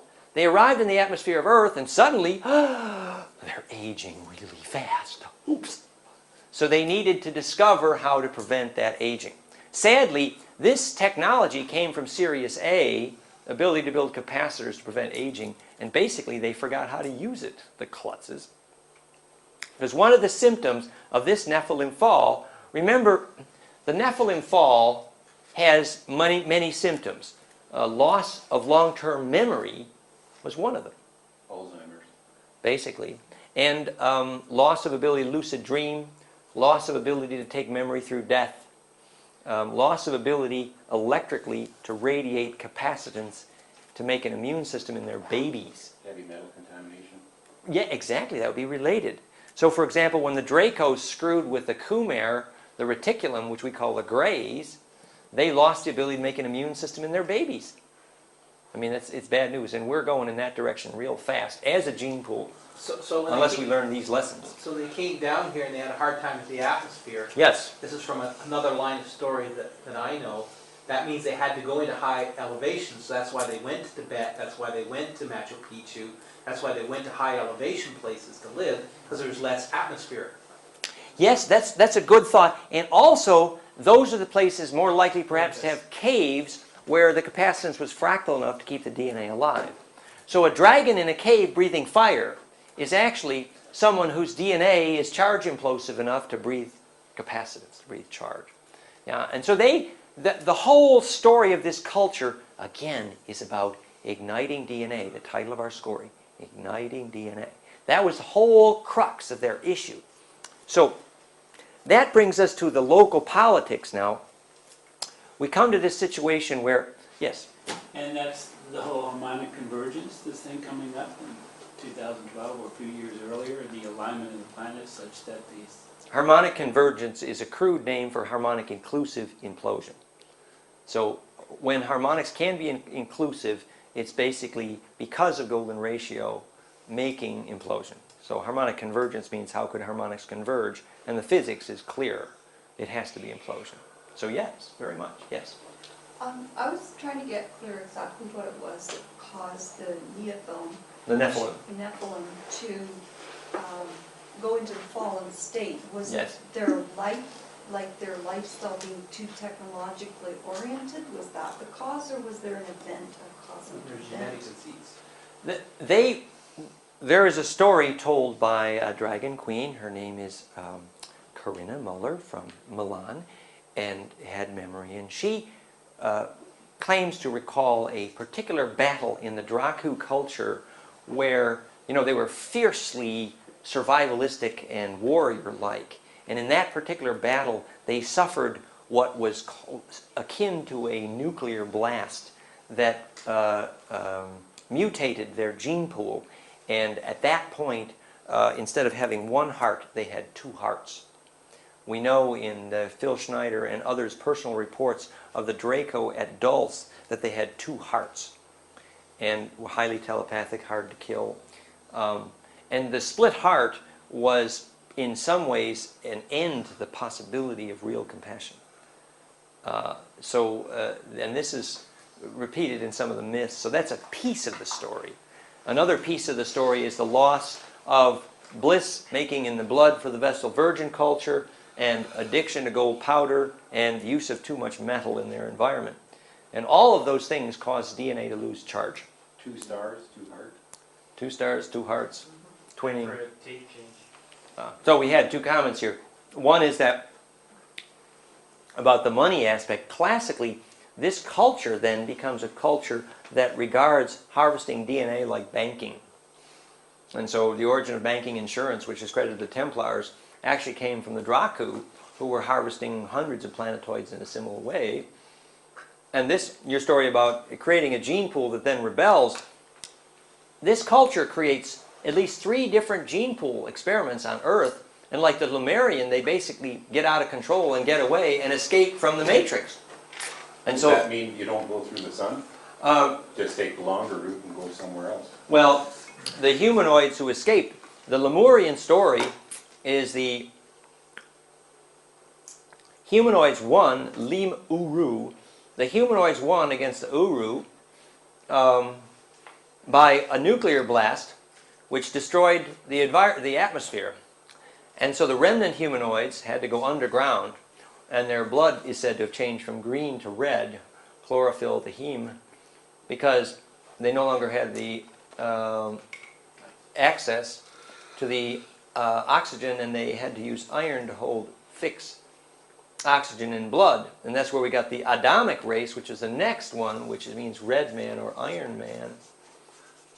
So the first attempt, the Lemurian, is actually a genetic experiment that got away from the Dracu culture, escaped the matrix. And this series of rebellions is described in several books, actually. So yes, creating a gene pool that then gets away. And so there are many reasons politically why Enki is legally required not to give too much psychokinesis to his genetic experiments. And when he used his own sperm here, and that's the next part of the story, that was highly illegal. So here's what happened. Just brief, most of you know this part of the story, but the gold mining operations were a pain in the ass. These Anunnaki couldn't handle it, and so they needed to make some gold mining slaves. There was a rebellion in South Africa. Remember that Enki is assigned to South Africa, which later became the word Kilimanjaro, meaning Enki. And Enlil is assigned to North Africa. So you have the white race here, and here Enki, remember, Enki's blood is blue-black, from black here. So you have the black pharaoh, the Nubian, the Coptic, and the story that the black pharaoh that became Akhenaten, who was black. And so later when Akhenaten changed his name to Moses, in the statue at Rennes-le-Château, you see that the devil Lucifer, who's really Enki, is black. He has horns, Moses, Akhenaten, horns. And he is, in the statue, holding up Magdalene. And so clearly Magdalene's blood comes from Lucifer. And this drove Saunier insane at Rennes-le-Château. He couldn't handle when he discovered the history. But the history is true. The guy that he was calling the devil is basically the father of his hero, Magdalene. Oops! We got our PR a little screwed up here, didn't we? And so this is the black and white story of the whole Rennes-le-Château. And there's whole new books about what drove Saunier nuts. Anyway, so Enki, blue-black bud, Chem, became the name for Egypt from access to the place of blackness and chemistry and alchemy, has this assignment. He says, look, I could take some of the local Cro-Magnon and make some gold mining slaves by upgrading their DNA slightly. And he sends a message back to Sirius A on 2 and says, hey, Dad, we could get this gold mining back on track if we made some gold mining slaves over here. And Enlil, Michael, correctly, Yahweh, says, no, Dad, that's illegal in our culture. It would interfere with the guild right of star navigating. He was right. Thou shalt not interfere with indigenous gene pools. The prime directive. And by the way, when the Andromedans categorize all the 22 different ETs who mess with our DNA, the two categories are interventionist and non-interventionist, right? So Procyon, Tau Ceti, Sirius A, Andromeda, Arcturus, these are non-interventionist cultures. Whereas the interventionist, you have Alpha Draconis, Sirius B. So this was a non-interventionist rule. And Anu cables back, he says, well, I know it's against the rules, but look, we're going to die without this here gold powder, so he gives Enki the go-ahead. Now, the neat thing about that is that Enki picked the why did Enki pick the Cro-Magnon he did? The exercise compassion. Thank you. Go to the head of the class. Enki noticed that one of the local apes was seen actually exhibiting compassion to the other animals. This was shockingly interesting. The real physics here, it means that phase conjugation was still operative in some of the high monkeys there. So this was a highly vibrant DNA that actually had compassion. And so this created a DNA that was actually dominant over Enki's own reptilian DNA, was recessive, was less strong. Their DNA was weakening. Anyway, so Enki basically rapes an egg. For the first bunch, he used Cro-Magnon DNA and Cro-Magnon eggs, but these were not fertile. And then he decides he needs a fertile, the first Eve, and so he takes a Cro-Magnon egg, and it's a kind of rape. And this is how we need to understand. Yes, go ahead. The Cro-Magnon, they were from Earth. Yes. They had been born of the Indigenous from rather ancient Earth. And perhaps their ancient roots of these Cro-Magnon were related to the bloodlines on Lyra. That's part of the story, that the ancient home of a lot of DNA came from Earth millennia, millions of years earlier. That's a chicken or egg question. It is. It's kind of a Groundhog Day story here. So the Cro-Magnon egg, you know, the story is that you're doing shamanic recapitulation, rebirthing for the whole gene pool. Now you need to get back to the moment of conception. Hello. Because that's how you do rebirthing, right? So here's the rebirth. Look, a little rape going on here, a little pain in the past. So the Cro-Magnon egg is raped, really, and put in his half-sister, Ninhursag, Inanna, depends who you believe. Hag, Mag, Magog, Sag, Hag. Ag, you see the word Mag here. Ag means fire going within, and Mag means matrix or mother of fire. Yeah? So fire in the blood comes from the Mag. It's really true, ignited blood. So the theme, remember, ignition of blood, title of the story. So half-sister Ninhursag Inanna, it gets to be the wet nurse for an egg from a Cro-Magnon, and of course, Enki is promiscuous. This fella is just leaking sperm all over the place. I'm sorry. This guy is a colorful character. Reminds me of, yes, we won't go into it. Yeah. Pardon? Amenhotep. These guys leaked sperm a lot, which is, I mean, you know, for better or for worse. You're in the colonies. Yeah, right. So he uses his own sperm in his half-sister Ninhursag Inanna and produces the first fertile female Eve. Now, we need to know what the word Adam and Eve actually mean. Whose sperm? Enki's sperm? Enki's own sperm. He used his own sperm, absolutely. Inseminate. Inseminated his half-sister, in whom he had put an egg from a Cro-Magnon. Okay. Yeah. As a genetic engineer, I mean, at Dolly the sheep's laboratory, Enki would be regarded as a klutz. Okay? Just about as klutzy as those people there, so it all sort of fits. So Adam and Eve, Adam meant donkey or Borg or slave, literally made by the Anunnaki, Man. Made by Anunnaki. Adamic means red race, and the original word for them was Tak Adama, which means the red race created as from the Tak. Tak means Orion. Al-Natak, Mintaka, Hurtak, Ur-Tak. Ur means dragon from Tak means Orion. H breathed from Hurtak. Breathed from the dragons of Orion. So I got where the first Eve came from, but where did the first Adam come from? So the story of the split rib is actually a genetic operation. It's a cloning function. Oh, so Adam and Eve are clones. I suspect that there's controversy on that one, but I don't think the division It can't was... be a clone if one's male and one's female. It was definitely inbreeding. Eve's rib, many people interpret to be a genetic engineering story where the rib is actually a haploid DNA. But I don't have a real answer to that question. But clearly, even the Adam and Eve story together is really racial. It's not a story of individuals so much. Just like the story of later in this story, we're coming to it very quickly anyway, the story of Ab-Ra-Am. Ra means sun god, which originally was Enki and then later Enlil tried to take it over. But Ab-Ra-Am is a name for Enki. And Abraham begat with Sarah, which is Asa of Ra. Sa-Ra, the Asa, dragon queen of Ra, and begats the whole Benjaminic lineage. So and they came from the city Ur. You see?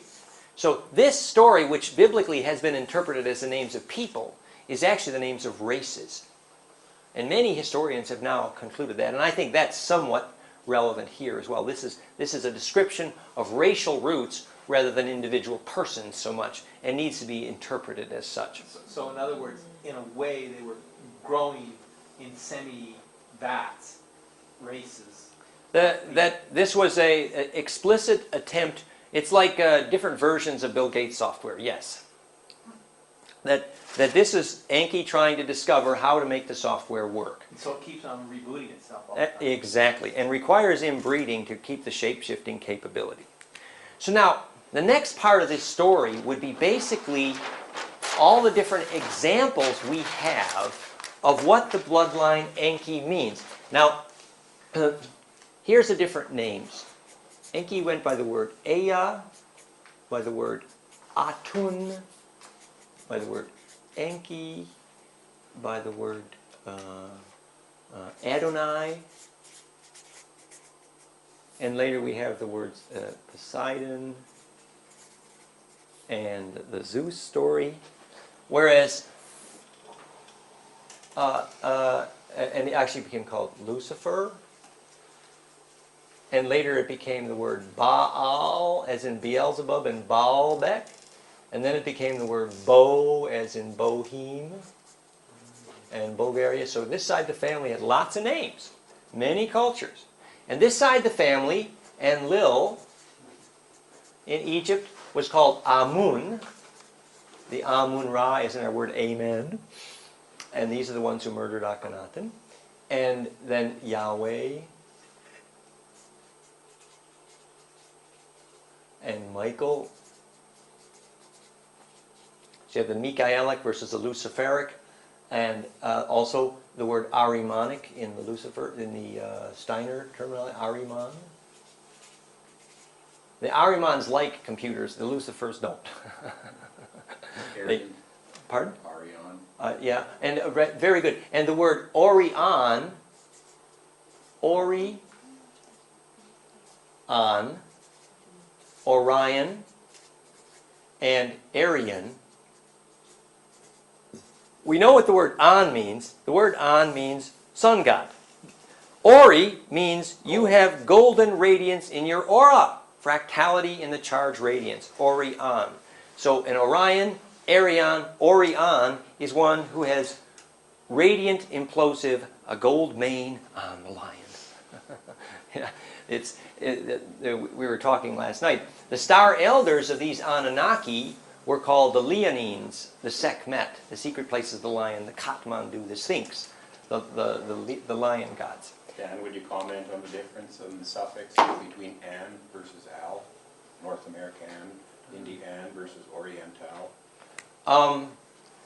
The term El and Al mostly, well, for example, if you were to describe what happens to charge in DNA that does get a soul, it's a translation of vorticity such that the charge goes from the circle to the line. And the drawing of that is an L. So those who are able to make the L or phase shift are the ones who can translate their velocity and memory through the speed of light. For example, step on top of the Moxine light, the quartz cube in secret places of the Andes, and you appear to vaporize. If you're a Tron, you can take your memory with you through the speed of light. That is an L, as in Elohim. Yeah? Now, if we look at the shape of Alpha Draconis, we have some pictures, but the shape of the Alpha Draconis is actually the Arabic letter L. And the central star is Arrakis, which is Doom. And Elnaton? El-Natonin. Or Eltonin, pardon me? Yeah, Eltonin. And the Eltonin antenna? So this is all a name for those who... Now, originally El was a name for those who could do it. Later, El became a name for those who were wannabes. We think we ought to be able to, but... So the Elohim later came to describe those who would like to, but they really were having some trouble getting up to speed there. So this becomes a clue then for describing various groups in history. Now let's track this bloodline. Remember, what we have here is a secret and dangerous attempt to breed a bloodline that could re-inhabit stars. That is a political hot potato back up here. Political hot potato. Empire could strike back any time. We're not sure we want this DNA getting out of here because it's powerful, it's dangerous, and it's in quarantine. Terminator's coming. So this becomes the story of trying to hide this bloodline through history, basically. And what we want to do now is track the story of that bloodline in virtually all major cultures of planet Earth. Remember we said in Australia you have snake god versus dolphin god. So in Australia he's called the dolphin god, right? In South Africa he's called Kilimanjaro.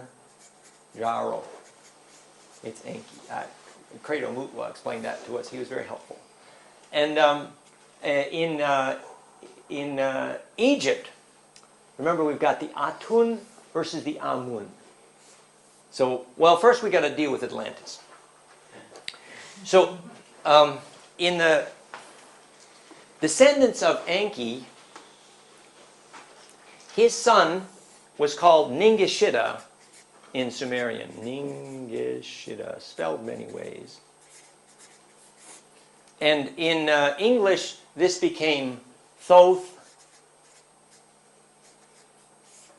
And Thoth was called TWT, which means Tahuti, which in the Bible is spelled DWD, David. So everywhere in the Bible where you read the lineage of David, it means the lineage of Thoth. This is from the academic work of Ahmed Osman, Out of Egypt and House of the Messiah. And later Hermes, when it became Egyptian. But at the time of Atlantis, Thoth Ningishida and his father Enki had designed an electrical environment to save a gene pool called Atlatl, otherwise known as Thule. Thule basically means Enki's experiment, Thoth's experiment, which was the early name for Atlantis. And Atlatl here means, if you check the indigenous use of the term, it means projectile. And literally, if you go to the Native Americans of the South American West, an Atlatl is a javelin. And you remember the pictures we have of Atlantis and Amsterdam, that's a concentric rings of water and land, which is how you fabricate a recursive capacitor. It's a projectile. It's a way for taking the charge field of a collective genome and projecting it into stars. Yeah? So, but Atlantis is only one of numerous millennial attempts to try to create a haven for a gene pool that could get psychoactive. Another example is the book Holy Grail Across the Atlantic, or just the Holy Grail story in general, which is the attempt to shepherd and harbor and hide a gene pool that could get psychokinetic. A short version then of the Atlantis story is, in the late stages of that culture, they were using a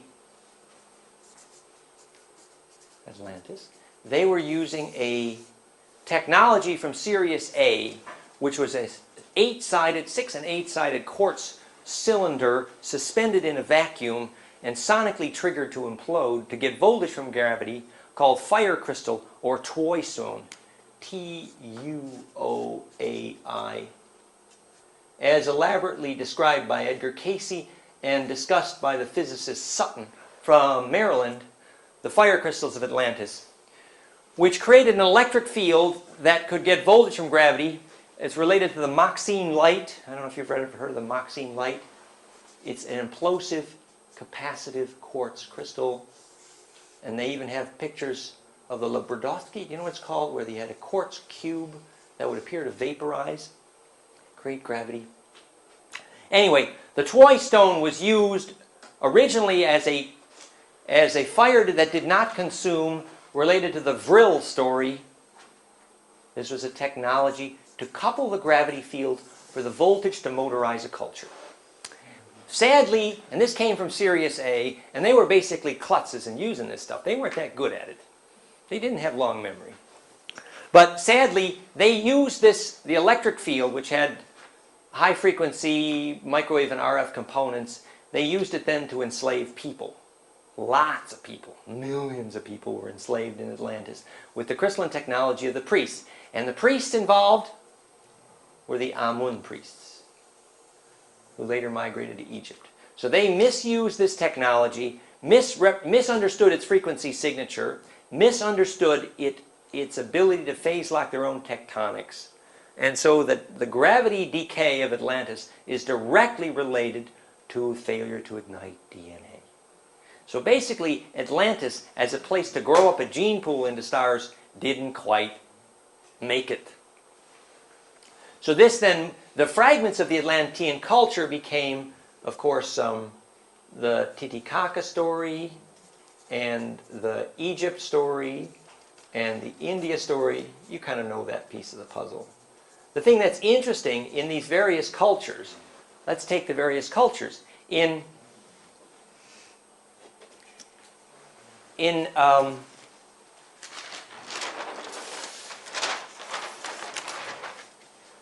Egypt,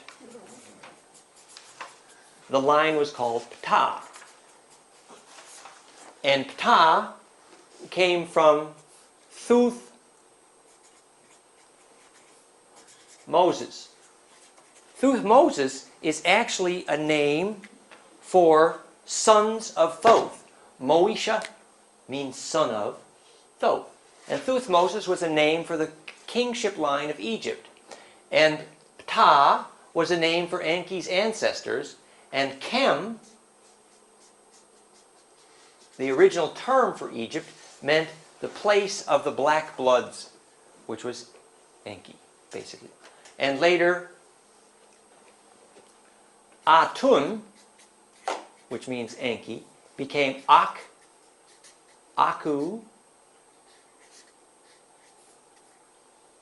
Atun, Akhenaten. And then Akhenaten in Egypt attempts to build a solar capacitor to ignite DNA. You know the pictures. Oh, we got a little behind on our pictures here. Let's do the pictures. Here, close tab. This is what Enlil looked like. That's a fallen Anunnaki right there. It's a half-blood cross between Ebi and Uru. This is a straight Draco from Alpha Draconis. This is Dracu. Yeah, it's kind of grandma. And what did Enki look at? Enki looked close to this, maybe not quite so mean. Here is this is the Sumerian goddess from the Ubayyad. This is grandma. This is Eve, right? And here is, you see the draconian features on grandma. Yeah, this is the Uru side of the family. This is from the Sumerian Ubayyad on top, morphed, and on the bottom we've morphed the Celtic description of who grandma looks like. She's the same person, basically. She's a great ancient dragon, Asa Uru! And that's what these pictures are. And here... Those are coming from statues? Yes. The statues are there. These are drawings of the Draco. Now this drawing is from Anna Hayes, but there are similar drawings from Phil Schneider and others at Dulles, and our friends who have met them. I mean, what's the triangle between the two heads, Dan? The saying is that the flag of Israel contains the triangle because of the shape of the starcraft from Alpha Draconis. So I guess that might be a Draco starcraft. That's a guess here. And the high ancestors were winged dragons, and this is not a very good picture. The Draco Targ, they call them. And even the winged dragon on Terry's porch up there is interesting to look at. The Siakar Mothman Archon idea. And this here is a little introduction to the lion story. The story was that the Anunnaki maintained a legend that their star elders were the lion gods, the Leonines, which became the Sekhmet story, and why they built the Sphinx, and why the same face is on Mars, because both sides of the interventionist Anuhazi, as they called the Anunnaki at that time, from the Anasazi, that both sides of the family tried to claim that they represented the will and intent of their star elders, the lion gods, the Leonine. So you have secret places of the lion, and why does a lion always guard the door to the temple? The lion's memory guards the door to the excess of implosion in the eyeball into the center of DNA. And so at Kathmandu, there's a cat guarding the temple. At Sphinx, you have a lion. The lion guards the temple's gates because it serves you, because if you smell of fear, then when you enter compression, you'll experience heat. So better that the lion could tell you that you're in fear so you don't go in. So smelling for fear from the lion, and this was symbolically the lion ancestors. And Darlene, Vincent Bridges' partner, who runs the Sekhmet website, would be delighted to have you look at that literature in detail. So we were back here at Akhenaten. Let's see here. We were back at Akun Atun, and we were telling the story from Ahmed Osman's work. Have you seen, is it Ahmed Osman, right? Ahmed Osman. He's one of many authors who are now writing academic research into why Akhenaten changed his name to Moses, basically. Another one that's done a lot of work on that is Lawrence Gardner.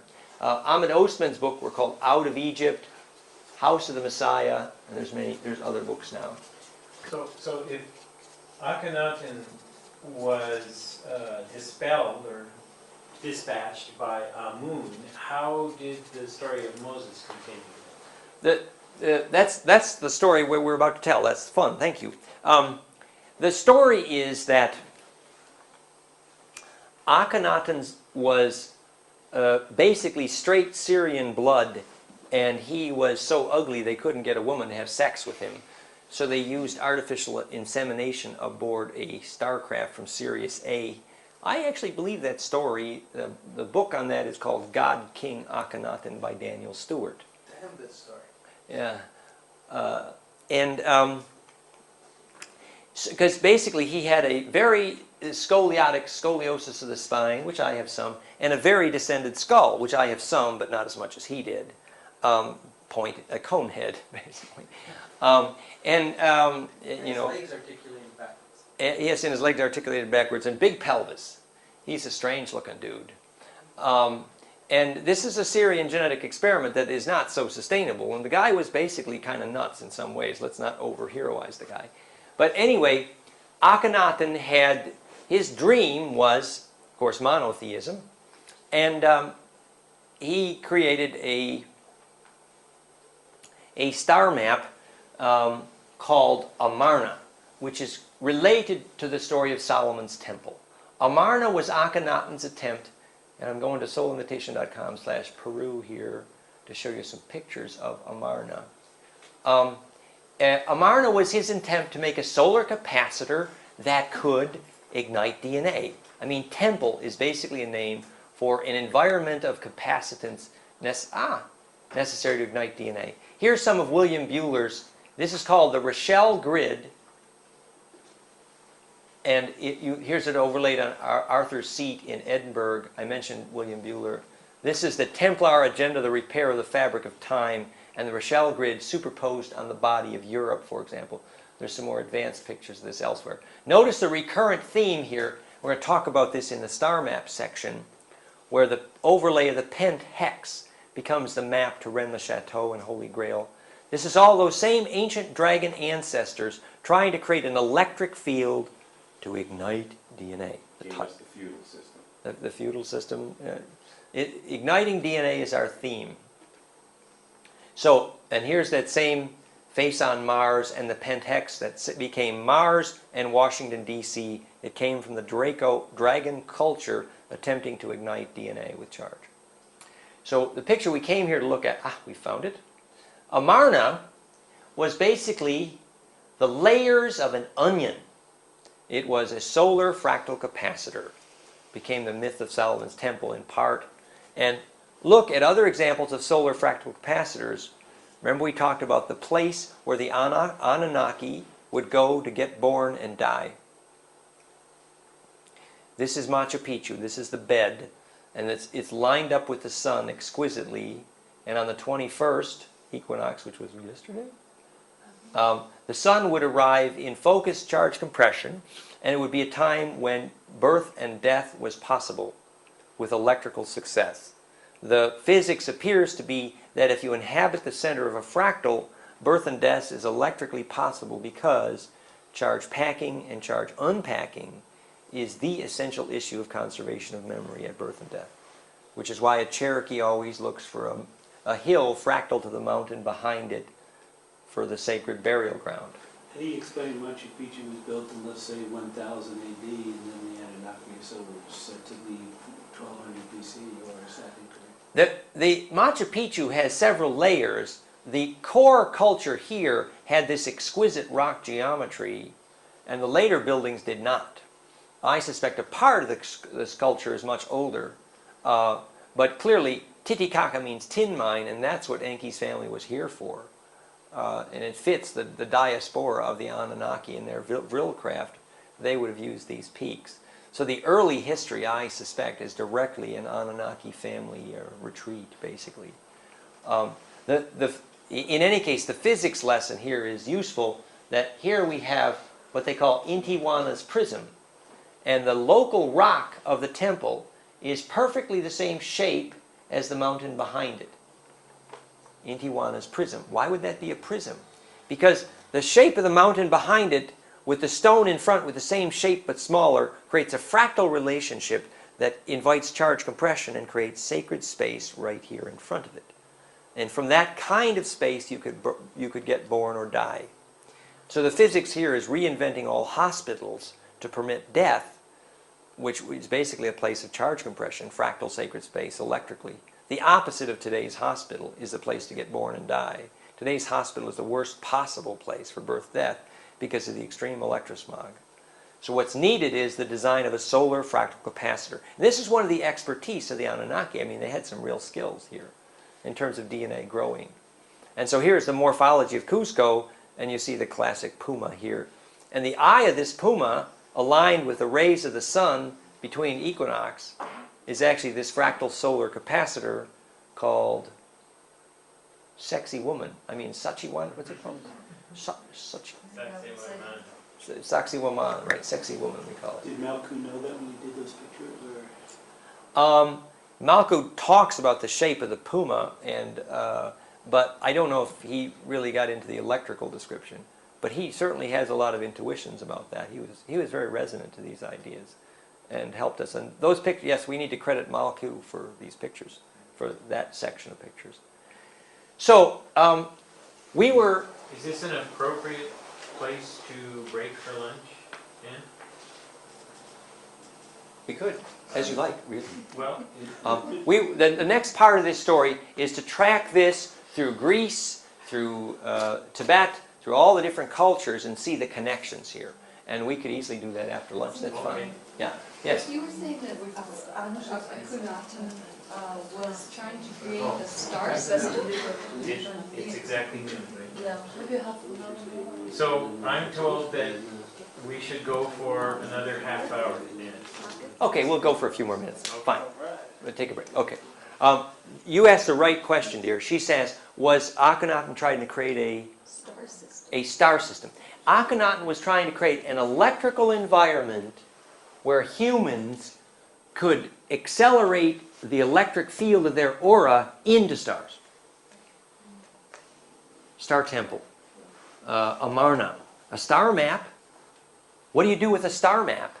Electrically, you create a capacitor in which your aura, your bliss charge field, your Ka, can be squirted back into those stars.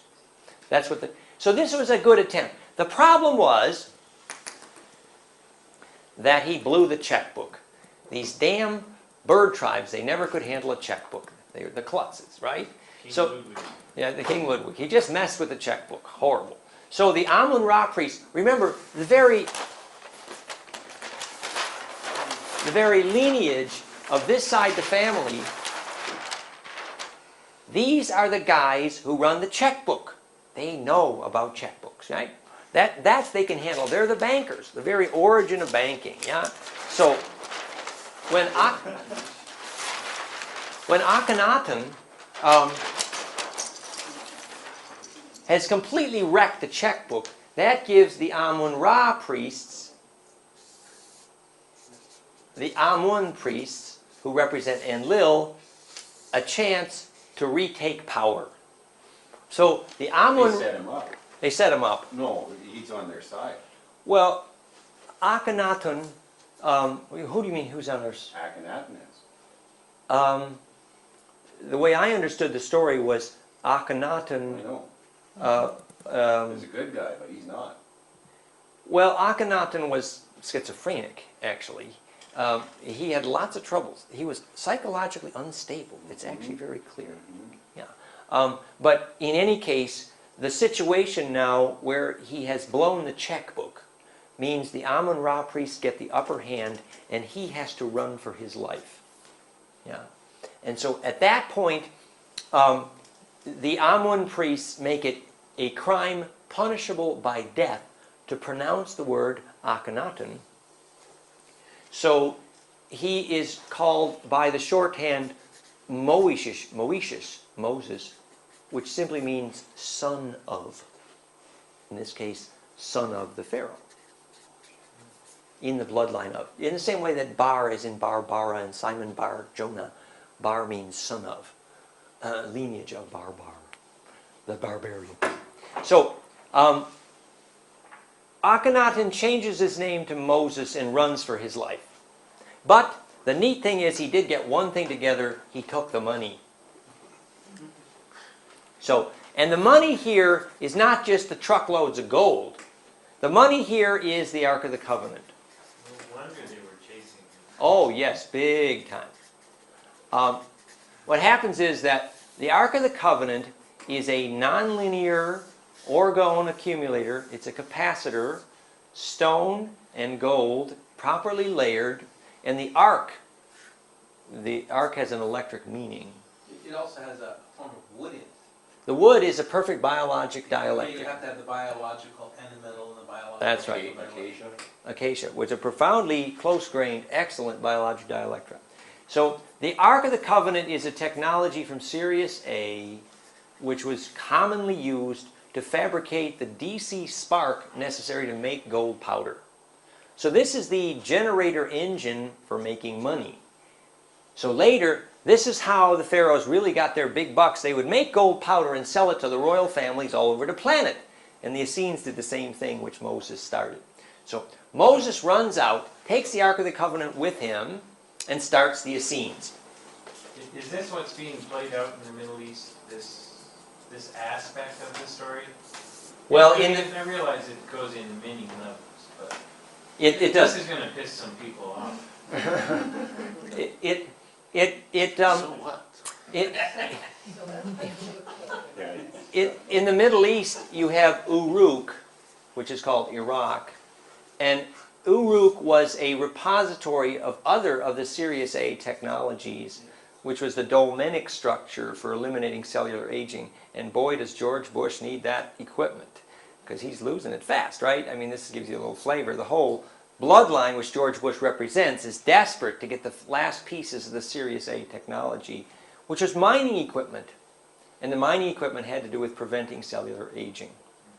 Anyway, going back to this story then of the right in the Middle East,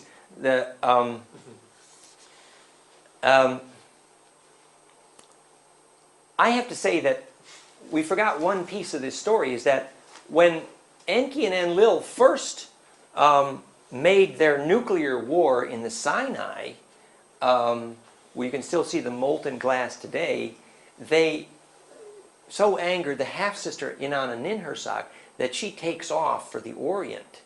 and establishes the dragon cult there. And you have this whole Sanskrit, Vedic, dragon, Alpha Draconis, star map at Angkor Wat. But there, she did not take Enki's blood. So in that whole Oriental culture, which is the Mongolian origins of the Ashkenazi, who became the Bank of England and today's Israel, the Ashoka, the king, that bloodline which usurped the Sephardic, the Ashkenaz, did not have the implosive blood. So, And their whole representation of the dragon tribes are quite different. They don't consider dragons negative, they consider them very positive. of course, that's nice. They're the ones who bring the pearl. That's right, that's good. And in that culture, the reptilian brain is dominant, the bird brain is not there, pretty much. And also it's illegal for the student to surpass the teacher.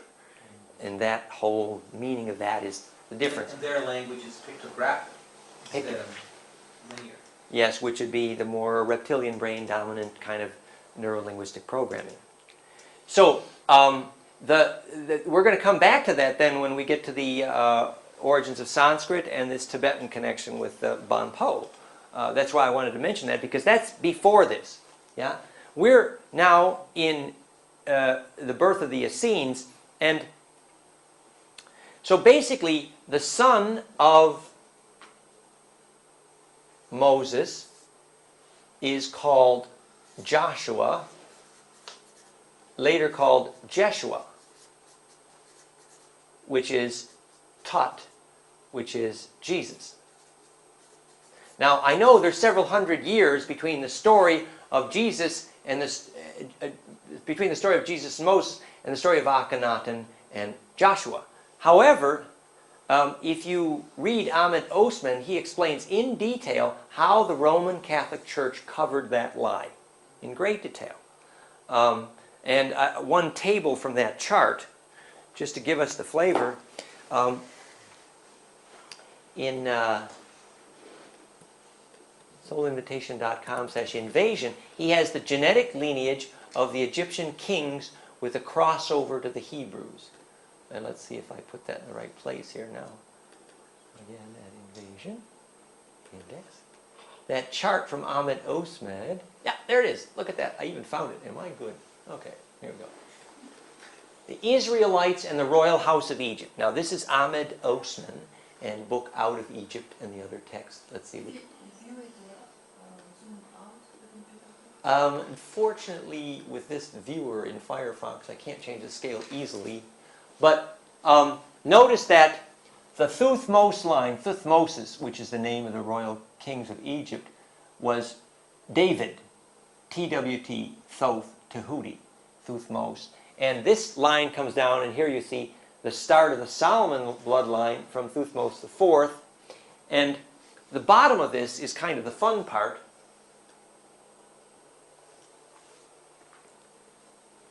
Nefertiti is the sister of Moses and Mary and the mother of Jesus. And you see this bloodline cross then, the sons of Moses, Moses' bloodline from Amenhotep. Now here's Moses, here's the cross with Nefertiti, and here's the kids, Tutankhamun, Jesus. And Akhenaten, who is depicted in the Egyptian cartouche with an alabaster jar. Okay, the symbol of Magdalene. Yeah? So here we have the whole Mag story as directly a story about the Grail and the blood, back to Egypt, back to Atun, back to Sun God. So once again we have the story of the brother and sister meeting. Yes, actually, when they said that the Essene two leading royal families, the Benjaminite and the Davids, became the Jesus Magdalene, so that the royal families of the Essenes phase conjugated to make Messiah, what they're really saying is that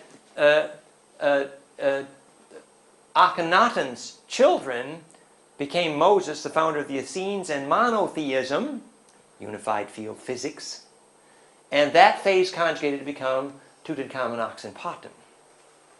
So the point is that by hiding the blood roots in Egypt, the Roman Catholic Church had made a rather dastardly political decision.